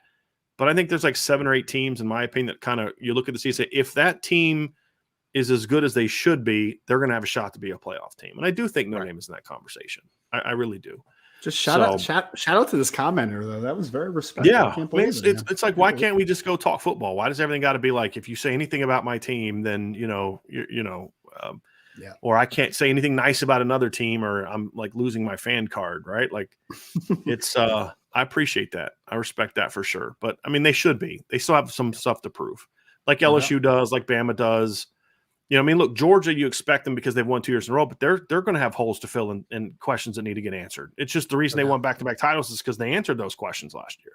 Yep. And some teams do and some teams don't. I think Ohio State's a team that a lot of people are going to overlook this year because they lost C.J. Stroud. And I'm telling you, number one, their other quarterbacks are talented, but I think they're going to be a lot better on defense next year. I think their offensive line is going to be more physical. Will it be as talented? No. Will it be more physical? Potentially, because now you're going in year 2 of Justin Fry. Yes. So teams become – I mean, Georgia won because they had an elite defense in 2021. They won in 2022 because they were much more balanced and their offense could really score. And like, I don't – the Georgia 2020-21 team that won the first title, they don't beat Ohio State if they give up 41 points. They don't. Sure.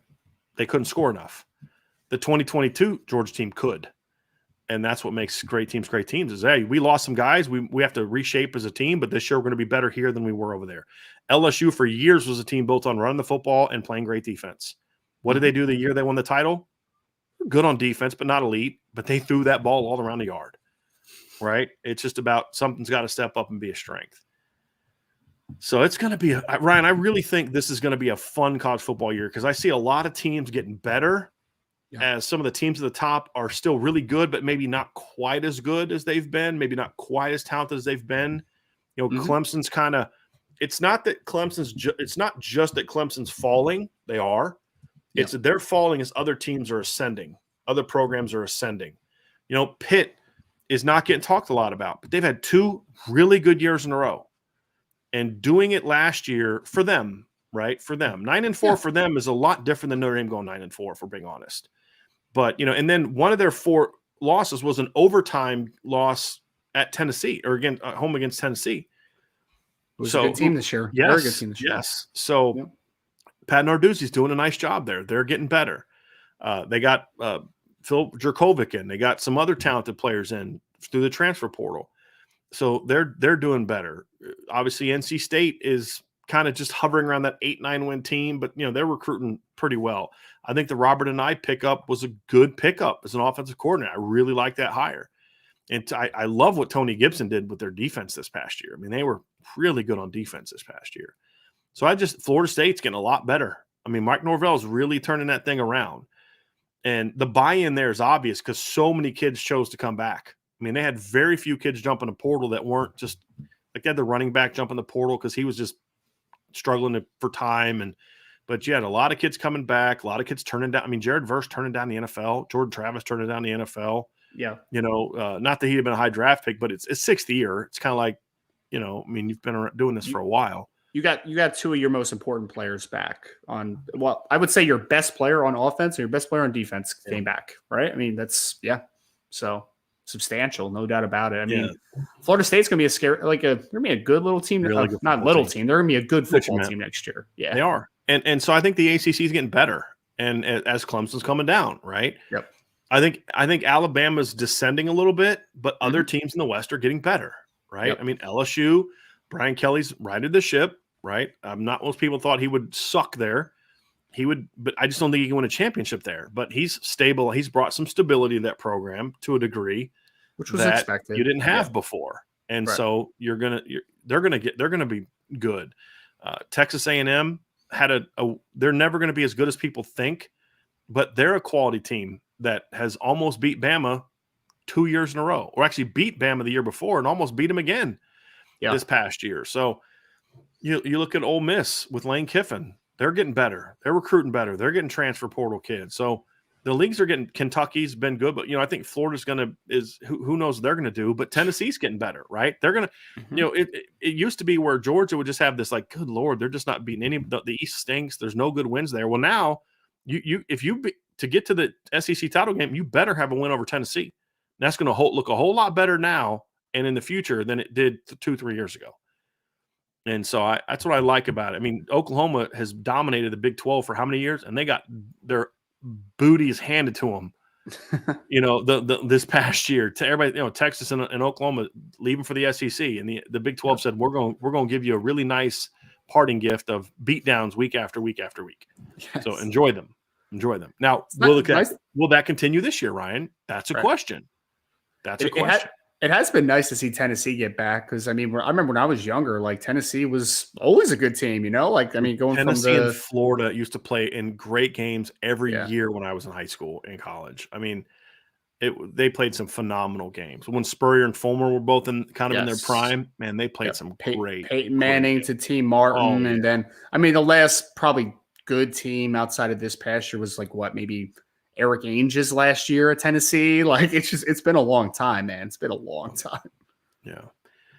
So I'm enjoying. I think the Pac-12 is getting better too. That's another conference that's getting better. The Big Ten has kind of taken a step. There's been some programs that have taken a step back in the Big Ten, but I thought they had a good offseason this year. The last 2 off seasons, the Big Ten has really upgraded its head coaching roster. Mm-hmm. Last year you had Brett Bielema, which is a really good hire. This year you had Matt Rule was a good hire. And I think Luke Fickell's overrated as a coach. He's still a good football coach, though. Yeah, he'll do a solid job there. Yep. And so he joins, Kirk Ferentz and, Ryan Day's are going to have talent. Jim Harbaugh's done a great job the last 2 years. James Franklin did a good job with that team this year. Schedule is soft, but they beat the teams they're supposed to beat this year. It's a good job. Mm-hmm. Just the rest of the league, PJ Fleck hasn't been what people thought he was going to be. Pat Fitzgerald's always been an overrated coach, in my opinion, and they're just abysmal now. Big Ten has really taken a step. Tom Allen, great guy, good defensive coordinator, not a good head coach. The league has really, Mel Tucker. Do we really know what Mel Tucker is yet? The jury's out on that one. Big time. So you look at it and you say, boy, the league just wasn't, Scott Frost was a huge disappointment. Mm-hmm. I look at Matt Rule and Brett Bielema, both joined in the league in a 2-year span. You just added 2 coaches that believe in playing physical football. And that's what the Big Ten has to be. And it's gone away from it, in my opinion, which is why I think some of the teams have gone down, is they're trying to get too cute. You're not Ohio State. Don't think you can win like that. And Jim Harbaugh said, we're not going to try to be like Ohio State like everybody else is trying to be. We're going to be the anti-Ohio State, which is exactly what he did at Stanford. That's exactly the recipe he brought into the Pac-12. All these teams throwing the ball over the yard and all this speed, and we're going to come in, we're going to go 12 personnel, we're going to run it down your freaking throat because you're not going to recruit to stop what we do. Mm-hmm. You're going to be prepared to recruit to stop what Oregon and USC does, which means you're not going to be able to handle what we do. And that's what he did, and that's what he's done at Michigan, and it's worked. But you're bringing some other coaches that believe in a very similar style of play, and Matt Rule and Brett Bielema to the conference. And that's what I thought made what Luke Fickell did by hiring Paul Longo really weird. Phil Longo? Yeah. Phil Longo. Yeah. Wisconsin running the air raid, man. It's going to be fun times. Weird. There's some teams, man, where structurally and historically, just them, that's Wisconsin running the football. They got Braylon Allen. Right. What is what's one thing that state produces? They produce 2 things relatively consistently. Really good linemen and good running backs. Yeah. Now, some of the better running backs they've gotten have been New Jersey guys. Yes. Right. Monty Ball. Ron Dane. The guy recently was a Jersey guy too. The guy that plays for the Broncos. Melvin Gordon. Was he a Jersey guy too? I thought so. I could be wrong on that. I might be wrong too. But. Yeah. But the point is that's a state that produces linemen.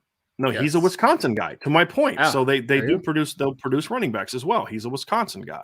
And to your point, I mean, a couple years ago they had the Billy Schrauth year, right? They had tremendous Oh gosh. in-state offensive linemen, and then this year they have one of the better running backs in 2024, and Corey Smith in the state of Wisconsin too. So yeah, Yeah, and they'll also get a lot of Illinois kids Mhm. that play offensive line as well. Notre Dame just stole one from them this past year with Christopher Tarrick, and yeah, I, yeah, well, we'll see.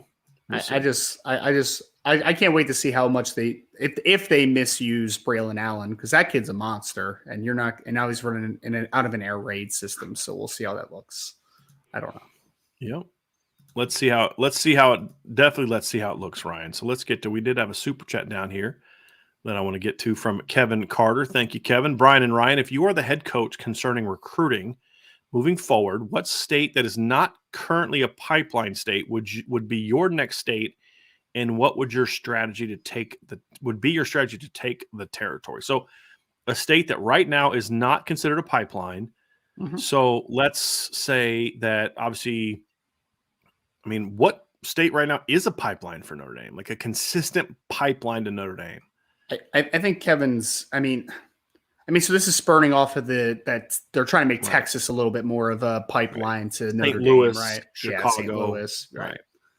The first one that popped in my head was Maryland. I know we talked about the DMV DC area before. Yeah, Yeah. There's some really good Catholic schools in Maryland and DC that you need to tap into. I mean, they just offered the Damian Mayo kid, who's obviously a Catholic kid in Maryland. So, but I mean, DeMatha Catholic, it's a school that you need to get in occasionally, right? Like you need to get in there. So Maryland was one that popped out pretty quick for me. I mean, that's one where it just makes sense to take some kids from there, because it's like, I mean, yeah, you're going to lose some kids to Alabama occasionally and like those types, right? But I mean, Maryland's not super close to Bama, like you still be able to get some kids out of there, man. Right.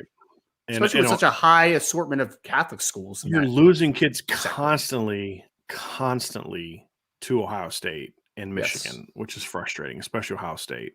Yep. And that's really frustrating. But yeah, you should have success there. I think DC is a good one, Ryan.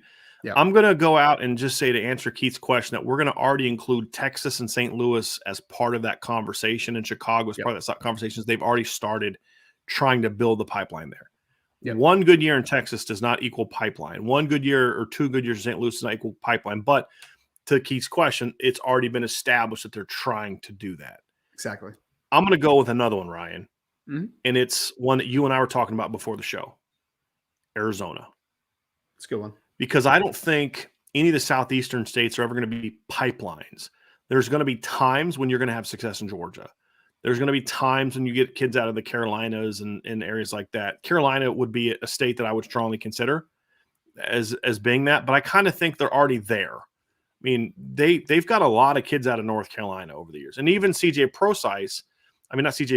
Martini was from North Carolina. He just went to a boarding school in Virginia, but he's a North Carolina kid. But you think of the Alquaras, you think a lot of the kids that have kind of come out of North Carolina in the past years, you already got multiple kids this year. So I kind of already count that one as one.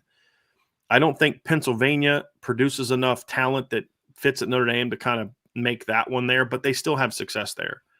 They've got a couple. One that I thought of. Tennessee's one. Yeah. But the one that I'm going to go with, because I've already said Tennessee in the past, I've made my case for Tennessee in the past. I'm going to go with a different one, and that's Arizona. Because what you're seeing is, what do I always talk about when you talk about, if you're going to be a good recruiter, you've got to have a semblance of not just where the talent is now, but where's the talent going to be in 5 years? Trends. Because you got to start knowing because you're going to start building those relationships now. If you start trying to build a pipeline in a state that everybody else is already also trying to build a pipeline, you're going to have a hard time getting down there. Now, Notre Dame did a great job this year in Texas. Will they be able to continue that if Texas starts winning a lot more games? And if they're in the SEC, I don't know the answer to that.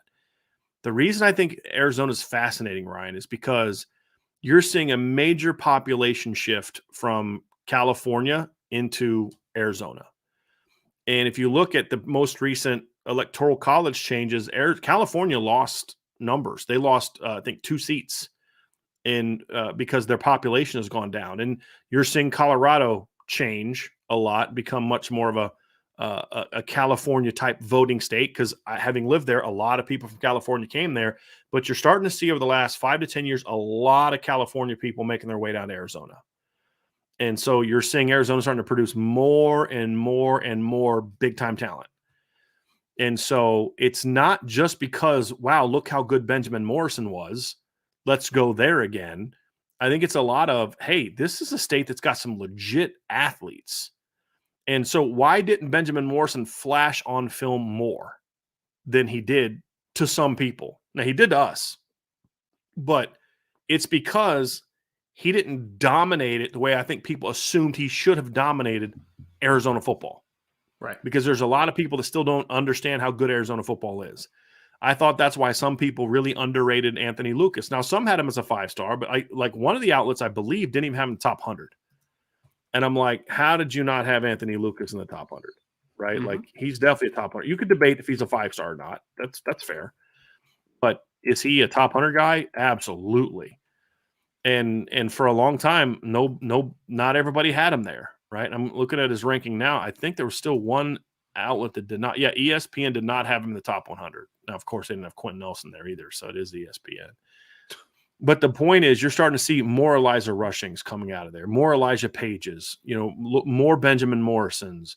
They just offered a kid from Arizona today that if you were on the message board last night, you would have already known that they were going to make this offer to Jeremiah Newcomb, who's a cornerback, Ryan, that you and I both like already a lot. Yes. They're starting to produce more and more athletes. And for Notre Dame, if you're going to create a pipeline outside of your base, it has to be a place that's going to get you skill.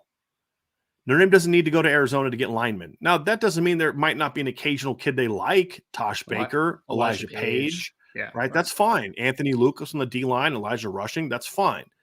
But to truly make a place, a pipeline that you can tap into, the way that they used to tap into California is going to have to be it's a place that has skill. Look at Texas this past year. Yes. And so Arizona can get you skill. They're producing running backs, not great yet. They're starting to produce more receivers, definitely more DBs. And so that's a state that I'm going to look at and say, I think you can steal a kid or two out of there every year. That's a pipeline to me. If you're getting a really good kid, one good kid every year, if you give me a Benjamin Morrison-ish player every year out of Arizona, that's a pipeline to me. Yep. Because it's a steady flow of players. Sometimes, some states, the pipeline's 5 or 6. Some states, it's 1 or 2. When you're recruiting 20 to 25 kids a year, you're not getting 6 or 7 kids out of a state like you used to, where you'd get that many kids out of Pennsylvania or because back in the day, Notre Dame would just kind of big chunks of their classes were like in a region. It was like, Illinois, Indiana, Ohio, Pitt, Michigan, Pennsylvania, Jersey.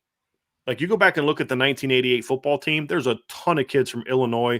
I think in that article that you had the other day, Ryan, I think we had like 20. Yeah. Now, some of them were walk-ons, but like you had like 5 or 6 starters in the lineup that were just from the Chicago area alone. Yep. Chris Zorich obviously being one. Tim Grunhard didn't even start on that team. Jeff Alm was another one from Chicago. George Streeter was from Chicago. Stance Magala was from right outside of Chicago. Some pretty good players from there. And then you'd have a lot of kids from Ohio, a lot of kids from Pennsylvania, a lot of kids from New Jersey. And then you'd get the occasional Michael Stonebreaker from Louisiana and the Pat Terrell from Miami. And you'd get, Derek Brown from Florida. Not Miami, but Florida. You get occasional kid from Texas. But your home was Jersey over to Chicago was your base. And you could get most of your roster that way. That's not the case anymore. Yep. They're not going to get 7 or 8 kids from a state anymore unless they're just taking a bunch of okay players. Just not going to happen because they can't recruit Florida like that. Right? They're not going to recruit Texas like that. I don't think. But so a pipeline is a place where you just know every year we need to get impact skill players. I know that we're going to find some underrated, undervalued kid from Texas that can flat out run, or some undervalued, underrated kid from Arizona can flat out run and flat out play and not going to get the love he's supposed to. And with all due respect, Notre Dame should be able to beat Pac-12 teams with some success for kids. Not all of them by any stretch. That would be naive. But you can go get a Benjamin Morrison. Maybe get a Jeremiah Newcomb. I'm not saying they're going to get Jeremiah Newcomb. They just offered him today. I'm using him as an example. That's a state that I would say if you can get me at least one kid out of Arizona every year, I'm going to probably feel pretty good about it. No doubt. And they would have had one this year if Page didn't flip, and that's going to happen. That's going to happen. But that's what I'm looking for, Ryan. That's definitely an area that I would say I'd look into beyond the areas I've discussed in the past, right? Yep. Because getting kids out of Georgia, you were having some success there. That's so hard to do now with Georgia winning back-to-back titles. And guess what? Everybody else is trying to recruit Georgia now too. And, they took their swing for a lot of kids in Georgia this year and just didn't pan out. So, yeah, it's my good question, Keith. Very good question. We had another super chat down here from K. Grant. Appreciate you very, very, very much for that, K. Grant. Definitely means a lot. Let's get back up to hear from Timeout Tom. Tom says, for years, teams complained about Notre Dame's grass field. We heard that it was Notre Dame's attempt to slow other teams down, whether it was true or not, or just a psychological advantage. Should they return to grass? Ryan, I'll let you take a first crack at this one. I mean, should they return to grass? No, I mean, it's grass is done at this point, right? Like, it just is what it is. I mean, I don't have a strong feeling one way or the other. Like, I mean, artificial turf kind of stinks to play on for its own reasons, right? Like, I've gotten turf burn and it is awful and it's not fun. And there's some turf that is absolutely terrible. But I mean, it's just, Tom, it's just where we are in the world today, man. Like, everybody wants the nice turf. And if you don't think the recruits coming in also want to see the nice turf, it's easy to sell, upgrading facilities, upgrading fields, all that type of stuff. I think if you start to go backwards, then you fall behind, right? Like, that's pretty self-explanatory to me. So no, I'm for constantly upgrading personally. I've always found that it was definitely psychological. It was not practical, because here's the thing. There's not a speed threshold where it doesn't make you slower. Like, it's not a thing where if you play on grass, a 4.4 guy gets slowed down, but if you're a 4.9, you stay a 4.9. That's illogical, right? Like, if you're a 4.9, if the grass makes a 4.4 guy a 4.6, then it's going to make the 4.9 guy a 5.1. I mean, it just never made sense to me. Right. Everybody's a 4.9 guy on grass, man. It's ridiculous. But the thing that I will say is, I mean, there are some benefits to playing in grass with certain styles of play. I think if you're a smash mouth team, I think there's some advantages to playing in grass. But honestly, I don't think it's necessary. And I think the problem is in South Bend, Indiana, it would be very, very, very expensive to have grass that you can keep in good shape throughout the year. It's just people say, well, look at the Packers. Do you know how much the Packers spend every year on keeping their grass maintained? Like, it is a ton of money. And yes, Notre Dame's got a lot of money, but they're not made of money. They're not up there like chipping parts of gold off of the dome to pay for like a new building, right? I mean, they got to raise money for that. And so I'm not someone who thinks that they need grass back. I like the turf. I don't know what the issues that people have with turf. I don't think, look, what psychological advantage worked for Lou Holtz's teams? It wasn't grass, because Miami played on grass. Because we're going to beat your face in for 60 minutes. And you didn't want that. You didn't want that smoke, right? It's like dudes that would fight Mike Tyson back in the day. There were dudes that were beat before that fight even started, because they're just like this. They're so afraid of him that they wouldn't fight their fight, right? And the few guys that hung with him, even early on in his prime, the few guys that were able to take him somewhat deep were guys that were just they weren't afraid. They fought their fight, right? And they had certain, they had some length and things that could kind of give him some issues or whatever. But the dudes that were afraid of him before it started, because I don't want to get knocked out. I don't want to get embarrassed. I don't want to get punched in the face and like get knocked out of the ring like Michael Spinks. You know what I mean? And that's what Notre Dame needs to do to people, right? I don't care what the grass or the field or the turf. I don't care. I don't want to get smashed anymore. Like, look at USC in 2017. That had nothing to do with grass. That had to do, I'm tired of Quentin Nelson punching me in the face. I'm tired of Quentin Nelson pancaking me on the ground and landing on top of me, that 345 body. I'm tired of getting beat up. And so they just quit. Yep. That's what Notre Dame's going to do. So the grass thing that was an NBC thing.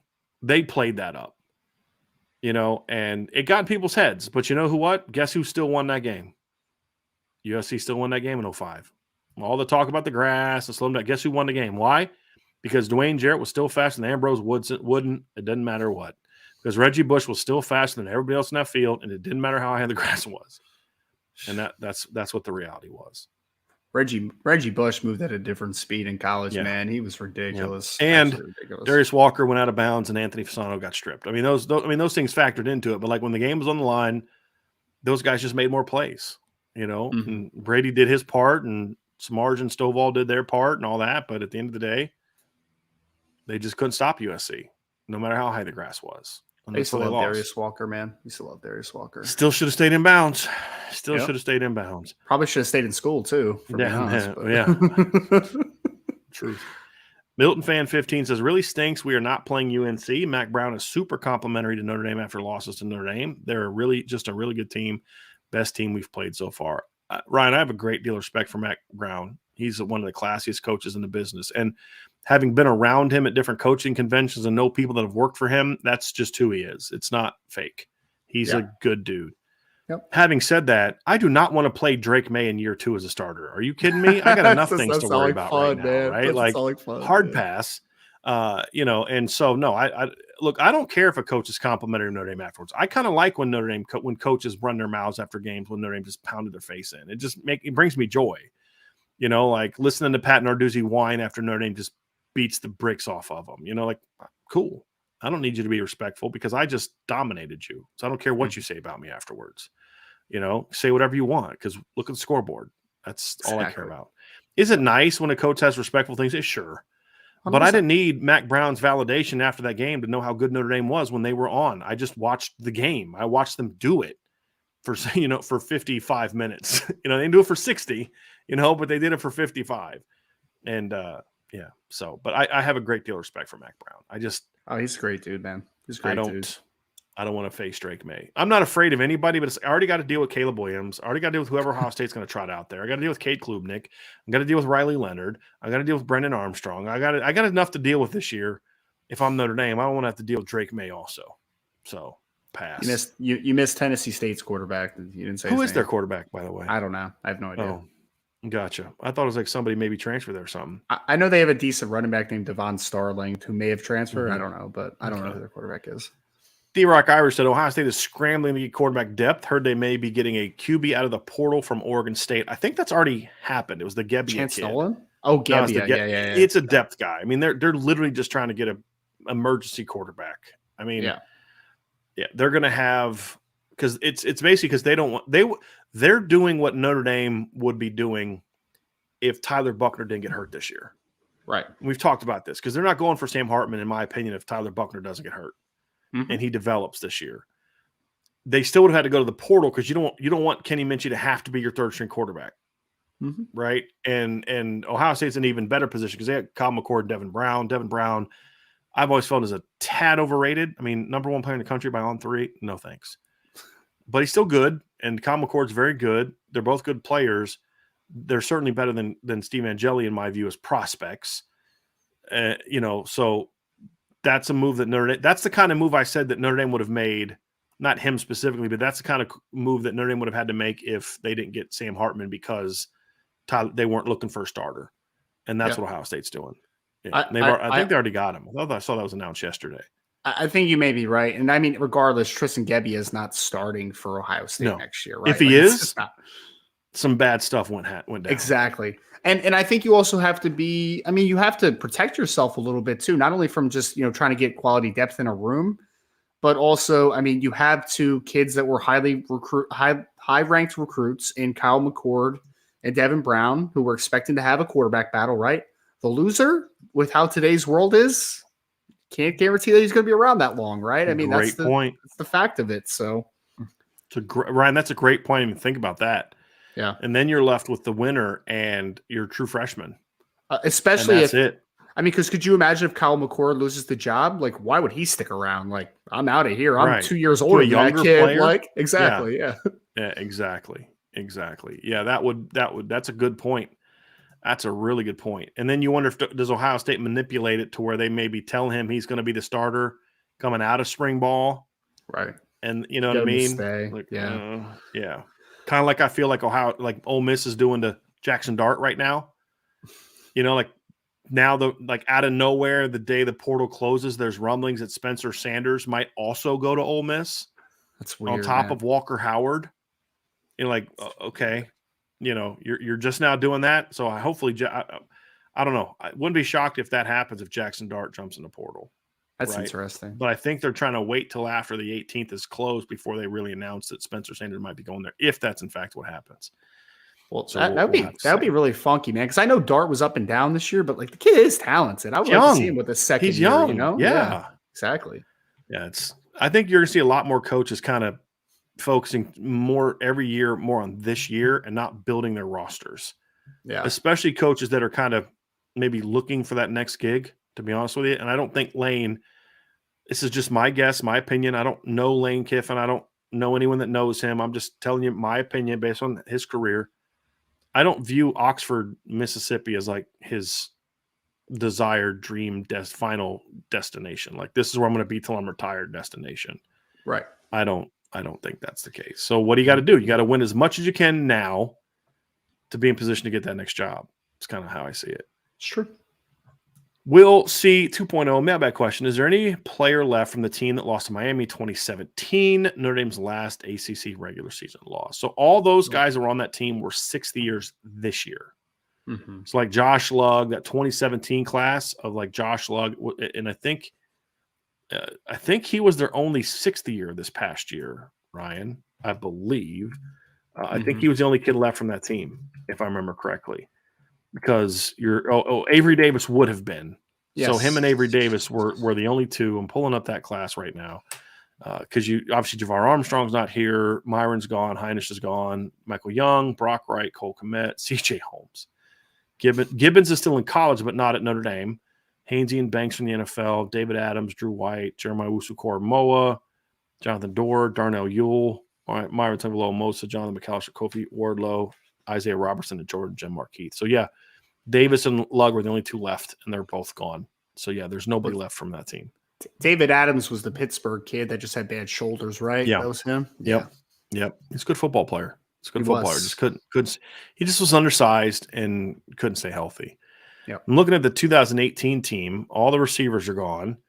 The tight ends are gone. The running backs are gone. Quarterback's gone. All the offensive linemen are now gone because Jarrett Patterson was left. All the linebackers are gone. All the D linemen are gone. Wilkins, literally the only guy left from the 2018 class which is the first playoff team for Notre Dame is from that freshman class is DJ Brown. So they were post 2017, obviously. So it's crazy how time goes by, and certain classes end up producing a lot better than people think, and others that you think are going to be great end up not doing a whole lot. It is wild how that happens. Yes. Here's what I know you're going to like, Ryan.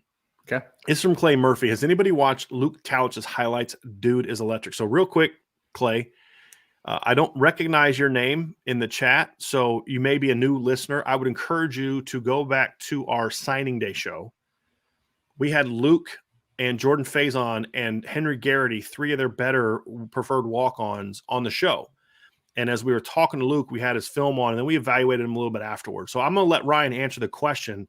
But if you want just a more detailed breakdown of him and a chance to hear from Luke himself, I would encourage you to listen to that. It was definitely it was a long show. It was definitely the second half of the show. Yes. So you'll be able to quickly scroll through and find where Luke and Jordan were on there together. So Ryan, just because this isn't a guy that a lot of people talk about, this is a Division I caliber football player who had Division I offers. This kid's a good football player. Yeah, I mean, so he was a underrated recruit from a recruiting ranking perspective because he plays in Wyoming, right? Like he's a Wyoming safety, 6'3", 185 pounds.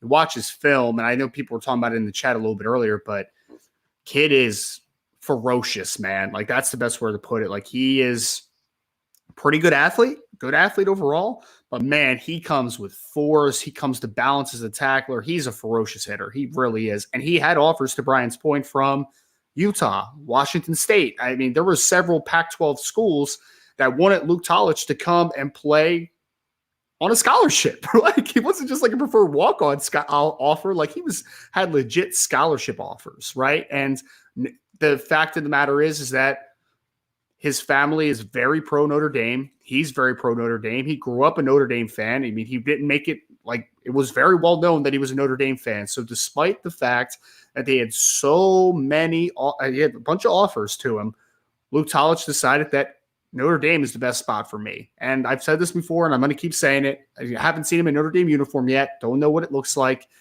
But I wouldn't be surprised if this kid is not a preferred walk-on status for very long. Like, this is that type of kid because he's a good football player, man. And there were several Pac-12 teams that wanted him. So I like Luke a ton. And that was one part that me and Brian, I know we talked about it like during the show or maybe even before it. It's like, we're talking about all like the 24 kids in the class, which for very good reason. But Notre Dame got some dudes as walk-ons this year, man. Like some really good players. I mean, that Jordan Faison kid had an offer from Iowa, and he decided to come to Notre Dame. Luke Tolich had several offers. You know, Henry Garrity is a kid that's a really talented tight end that still needs to grow into his body. Like Notre Dame got some really, really talented walk-ons in the 2023 class. Yeah, agree. It's they've upped, and there's another kid they're trying to get, and I don't think he's committed anywhere yet. The Ryan Mooney kid from Michigan. Yeah, the wide receiver. That kid can fly. Yeah. Like yeah. I don't know if they're going to get him, but I know I believe they're still trying to get him. I believe he would be a nice guy, man. He's 6'4" and can run. Yeah, absolutely. All right, let's get to some more questions here, Ryan. Hunter Land, I'm finally going to my first home game for the Ohio State game. What area of the stadium do you recommend trying to get tickets? I'll just say this: I don't think there's a bad seat in the house. I think that's the nice thing about playing in a bowl is there's really no bad angle. Agree. I personally love sitting up near the top because Notre Dame Stadium is not super high like a lot of – like if you get to the top of Ohio Stadium, you're way up there. Like when we were in the press box, we were way up there. We're in the press box in Notre Dame, Ryan. I think – were you in the press box for one of the – I haven't been in the press box yet. All right. No. You're not that high compared to other places. So I love sitting at the top of the stadium because then if you can get like a seat at the very top, it's cool because you can stand up, you can lean back on the walls, all that type of thing. So you get a sideline anywhere from the 20s up high is my preferred seating, just for me, is where I prefer to sit. So, but that's just some people like being lower where they can see things. It just depends on what you view. But honestly, Ryan, the only seats that I think are bad are the ones that are some of the most expensive. Those really low seats right behind the players because you can't see over some of those guys sometimes. Yes. So middle to up to me are phenomenal seats, just as far as seeing the game. I remember we went to the spring game last year, and at first we were going to sit like lower down. And I'm like, no. We're going up a little bit. You know, I need that coach. I need that little bit of that eye in the sky coach's view, you know, like that too low just is not the thing. I agree completely. But I've been in both end zones. I've been in the middle section. Like, I mean, to your point, Brian, I don't think there's a bad seat in the house. I agree with you on that. I personally don't like end zone views personally. Sure. Some people do, but the point is there's not an end zone view that's necessarily overly restrictive from a vision standpoint if you're someone who likes that. So I really think Somebody asked, Tavis McKay said, which end zone side does the band play at? Some trying to influence my potential ticket purchase. Somebody else said it's the north side. I always say the band's always on the opposite side of the scoreboard. Yeah. Because, the north, south, east, whatever, they're opposite the scoreboard. Because the one thing you know is when you look at the tickets, they're going to have where the scoreboard is. And it's the opposite of the scoreboard. The other team's band is on the corner of where on the scoreboard side.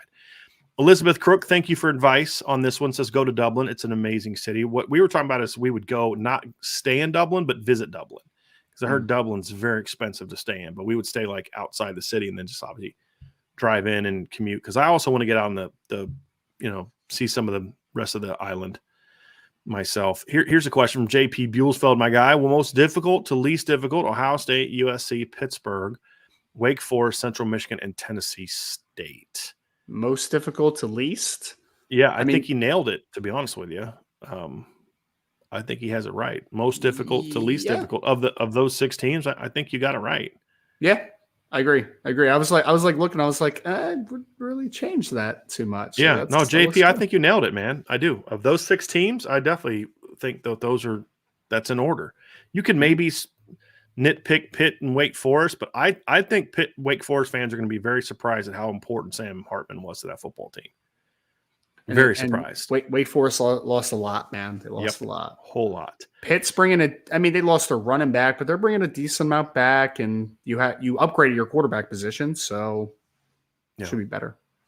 Irish Blooded asks, have you guys thought about doing a tailgate for the Blue Gold game? We did last year. We'll probably do that again if the weather's good, Brian? Because that was your first time I being was at there. one of our tailgates was for the Blue Gold game. Matt Romero asked, Brian, would you still support Notre Dame still playing Navy if they stop playing the triple option? Well, I hate the triple option. So them going away from it would make it even better for me. But as you know, I think Matt's kind of being funny, but as you know, my reasons for playing Navy have nothing to do with what offense or defense they run. It's the tradition of that one. So Nathan Hill with the question, Ryan, is there a realistic chance that Sam Hartman can win the Heisman?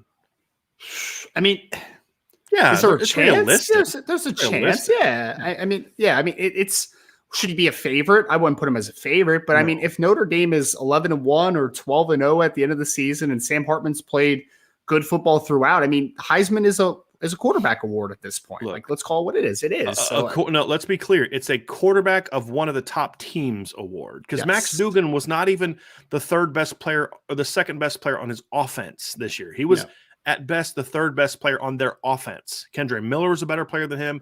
Quentin Johnson was a better player than him, but he was the starting quarterback on a top 4 playoff team. That's why he was in the Heisman finalist. And so if Notre Dame is 11-1, 12-0, and they beat USC and he somewhat goes head-to-head or out-duels Caleb Williams, then yeah, he'll have a shot. I'm not predicting it. I'm not saying – I mean, I'd have him in my top 10 preseason list at the bottom of the top 10 because he's a quarterback on a team that I think is going to be pretty good this year. I think he came out – I think there was an odd that came out that had him at 5th, I think, to start the year. So, yeah, is it realistic? Yeah, it's a little too high for me, but yeah. Sure. Yeah. But, yeah, I could see that. Indy Estimate Trucking LLC – Brian, why is Howard Cross never mentioned as a potential starter at 30 Tech? Let me stop you there. He is.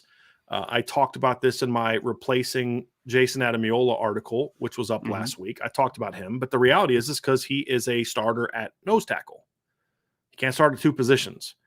Now, if he moves and they want to get him over, then fine, play him. I personally would rather see Howard Cross coming off the bench.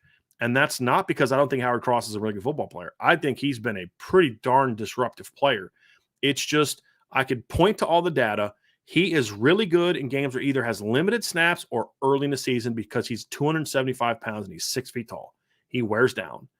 And so if he's coming off the bench and when he's in the game, Howard, I want you getting to the football. That's my goal. So his reps per impact plays ratio, if he was used the way that I think he should be used, would be incredibly high. But then you'd also have him playing well in November because he's faded in November like each of the last 2 years when he's had to play a lot of snaps early. That's just the reality of it. But he was a starter last year. He's already a starter at nose tackle. So I don't know why I would project him to be a starter 3 technique when he's already starting at nose. And there's nobody that right now has proven to be capable of taking the nose job from him. And the other reason is because Riley Mills is a better player. That's why Riley Mills would be projected to start there. I mean, that's I think that's the key point is that, I mean, who's going to start at nose, right? Are you comfortable with Gabriel Rubio being the full-time starter? Are you comfortable? Like, just don't know that, right? I mean, the one thing about Howard Cross is that he's a known commodity, right? Like, at the end of the day, I mean, I agree in theory, and I'm not even saying starter, Howard Cross should be playing 3 tech, in my opinion. He should be, from a play style perspective. He's 6 foot, 275 pounds. He's a one-gap penetration style player. In the perfect world, he and Riley Mills are the tandem at 3 tech, right? Like, that is the perfect world, in my opinion.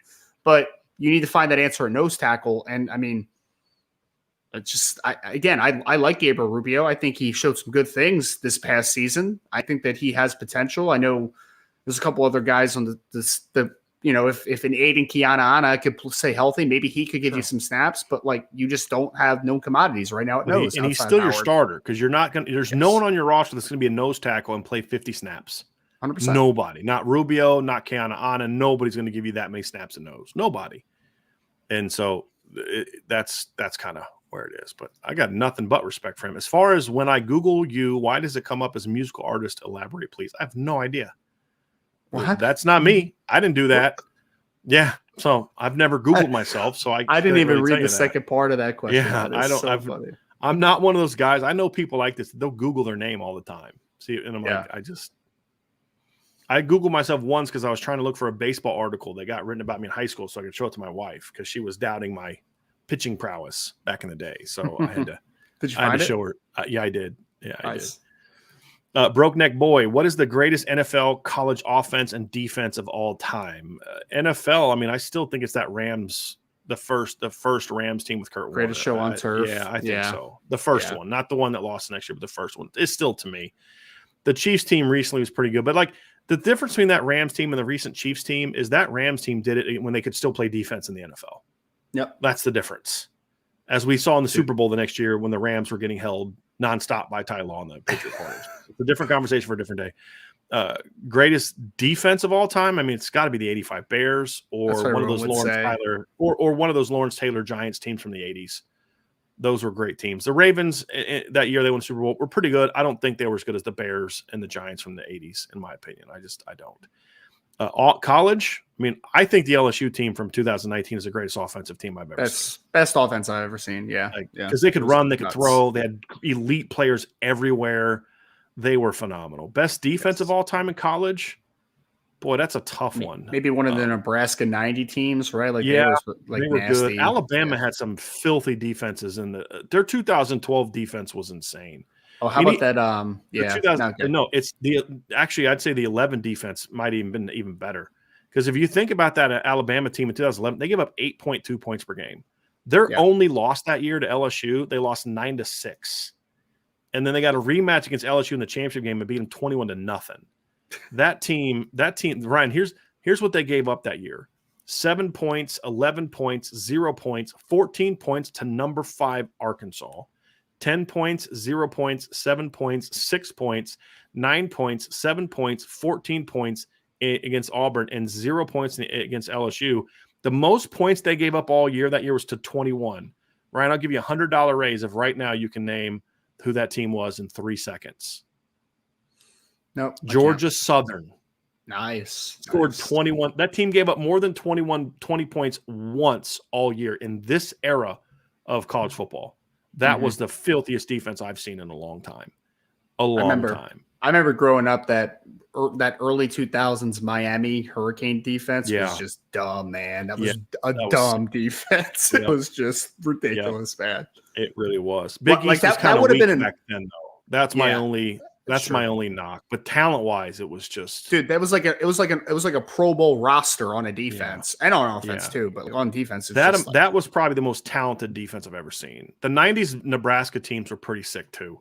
Yeah, they really were, Ryan. I mean, they had some really good football teams. I'm going to see real quick here. The year that they beat Florida, Grant Wenstrom and stuff, right? Like they were. Oh, and they had like Jason Peter. I mean, those teams were disgusting. But they also had some really, really nasty linebackers back then. But their 94 team, was that the one? No, that's the team that beat Miami. Then it was 95 was that really crazy team. Yes. That year they gave up 14.5 points per game and playing in a Big 12 that gave up a lot of points. And part of it was because they gave up 28 points in a game where they scored 77. They just scored so fast that teams could score. I mean, and they would give up points late in the game because they were blowing teams out. They'd score points on their backups and still only give up 14 points a game. That was a crazy good defense. Let's get to some more because Ryan's got to get out of here. Vincent Stark says, I wonder if that's Irish coffee Brian is drinking. I will only occasionally drink. I'm not really a coffee drinker. We got some stuff with Trade Coffee that my wife got that I thought was really good. It was like caramel mothballs in it or something like that. It was really good. I'm not really a coffee guy. That's tea. I'm a black tea kind of guy with honey. So you could see me squeezing the honey over here. Next question, Irish Blood. Any idea who will be running the scout team next year? Would it be Angeli or Minchie or both in some respects? I would imagine both in some respects, but I would think Minchie more so often than not. This is an easy one, Ryan. Which are you more excited about? From Milton Fan 15, which are you more excited about, the 2004 recruiting class or the 2023 season, Ryan? For me, it's the season. It's always always the season. Yeah. I mean, it's exciting. The season leads to success in the recruiting class. 100%. That's what I was going to say, partly. And then also, I mean, like, it's exciting about the players that they're getting in on and stuff, right? But, like, at the core of it, why do we fall in love with football? It's watching the games, right? Like, watching and experiencing those atmospheres. So it's 100% the game. Here's a fun one that we might not agree on. Caleb Collins asks, who had better highlights, Tavon Austin, Lamar Jackson, or DeAnthony Thomas? First of all, DeAnthony Thomas was good. He doesn't belong in this conversation. No.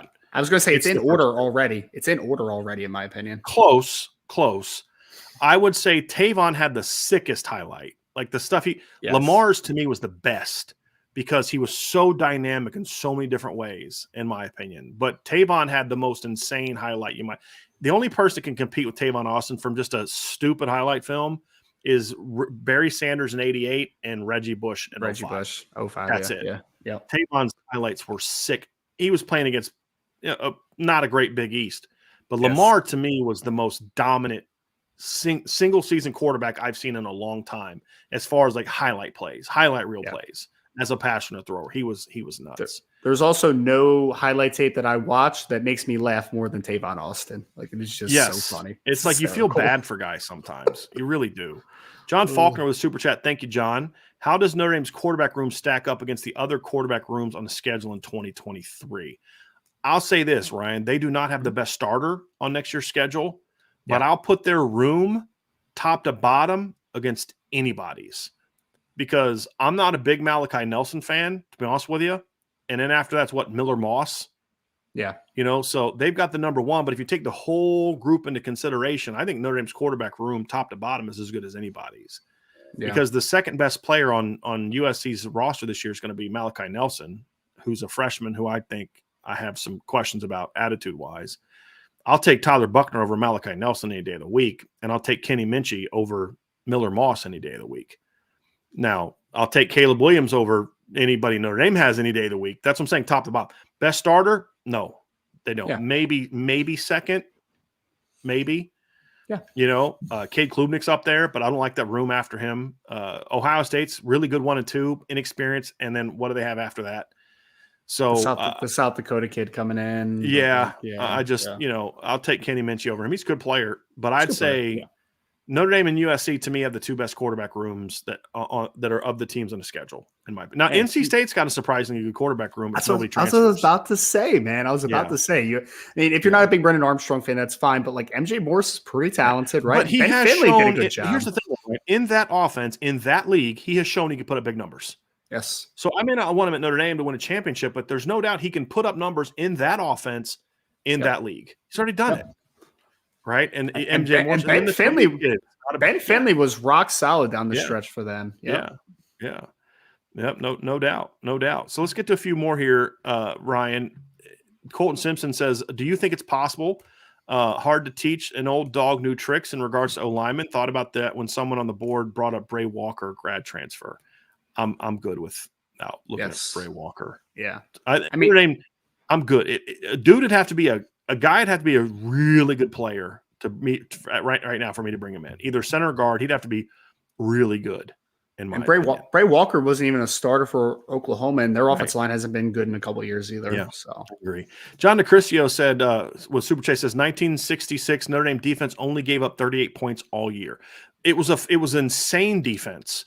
But here's the thing. I have always said from day one, John, I know you've heard me say this, I only talk about teams that I've seen play.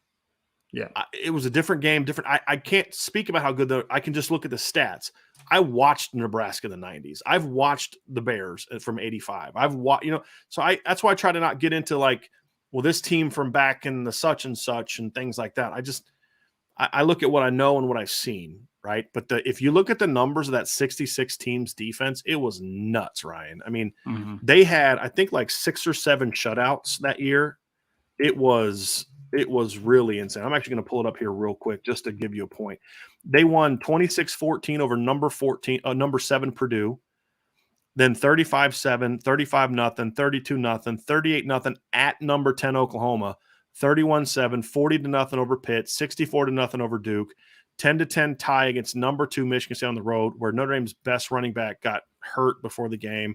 Their quarterback was out, still tied, and then they played number 10 USC on the road and won 51-0. 3 times they played top 10 teams that year. They beat those teams 51-0, 31-0, or 38-0. Or excuse me, twice they played top 10 teams on the road, and they won 51-0, 38-0, and tied 10-10 over the number 2 team. That team, but I never saw the team play, so I can't really tell you. But it was impressive statistically, even in that era where it wasn't high octane offenses. It was impressive. John Faulkner with a super chat as well. Every college football program puts together their all-time team. What program has the best team, best offense, best defense? Oh boy. I mean, that's That'd be hard for me. I mean, Miami's the one that pops in my head defensively. USC is the one that pops in my head offensively. I Yeah. mean, you put USC's. I mean, you got Anthony Munoz at tackle. Tony Baselli at the other tackle, right? Baselli played Yes, at he did. USC, right? Yep, he did. You've got pick a quarterback, pick a running back. I mean, talking about Anthony Davis might be third or fourth string at running back. Behind OJ and Charles Reggie Davis and Reggie, yeah, and I mean, it'd be a nuts team offensively. Miami's teams from the 80s and 90s and the 2000s alone on defense are just going to be who's who of Hall of Fame elite high level players. So that 2000 or 2001 Miami team, you could just say by that's itself, the team. yeah, right, yeah, it's just nuts. So that'd probably be off the top of my head, John. That's a really good question. That'd probably be it. And here's the last one, Ryan. We're going to end on this one because I know you got to go and I got to get rolling. But here's the last one here. We're going to go real quick, Ryan, because I know how much you love questions like this. I say sarcastically. Somebody asked, who is the best 5 greatest rappers of all time? 1, Brian. 2, Brian. 3, Brian. So number 1, I'd be a terrible rapper. Okay, so we did have some fun with that the other day because somebody asked about me and Sean, who'd be the better rapper. And so for me, again, this is personal preference. Honestly, for me, like I'm not a big Jay-Z fan, but some people say Jay-Z. I've never listened to Kendrick Lamar. I can't put him in there. For me, it's Tupac, it's Rakim, it's Biggie Smalls, it's Nas, and it's Eminem. Because to me, a great rapper is someone who's a great lyricist, number 1, and someone who also entertains, right? The music's got to sound good, and then the lyrics have got to be good. Like Raekwon the Chef sounds phenomenal, but then you listen to the lyrics and he's saying a bunch of nothing. He's just like rhyming things together. He's not actually saying anything. Those guys are all great lyricists because they say something and they have great music. So as far as individuals, that's mine. Rakim and Nas are probably the best lyricists of that group. Tupac was a great lyricist, but also an entertainer. Same with Biggie and same with Eminem, obviously. So that would be my 5, Ryan, and that's how we're going to end today's show. On that, I know how much you love talking about rap, because have no clue what we're talking about. So, but it's all good. So anyway, that's going to do it for today's show, everybody. Thank you all so much for joining us today. Tons of fun. We'll be back to our breakdown tomorrow of our position group. And we're going to, Ryan, what do you think about starting off with linebackers tomorrow? You think that's a good place to start? Let's do it. Kind of looking at the state of where things are right now. With the linebacker position. So we'll go coaching, current roster, future, all that stuff. It'll be a lot of fun. Then, of course, Friday, Ryan, it's mailbag time. So we've got some things we'll be announcing here very soon. So anyway, everybody, awesome, great questions today. It was fun being with you all today. And somebody said Master P. Get the heck out of here with that Master P stuff. No Limit Soldiers were trash. Anyway, have a great rest of your day. We'll talk to you all again very, very soon on the Irish Breakdown Podcast.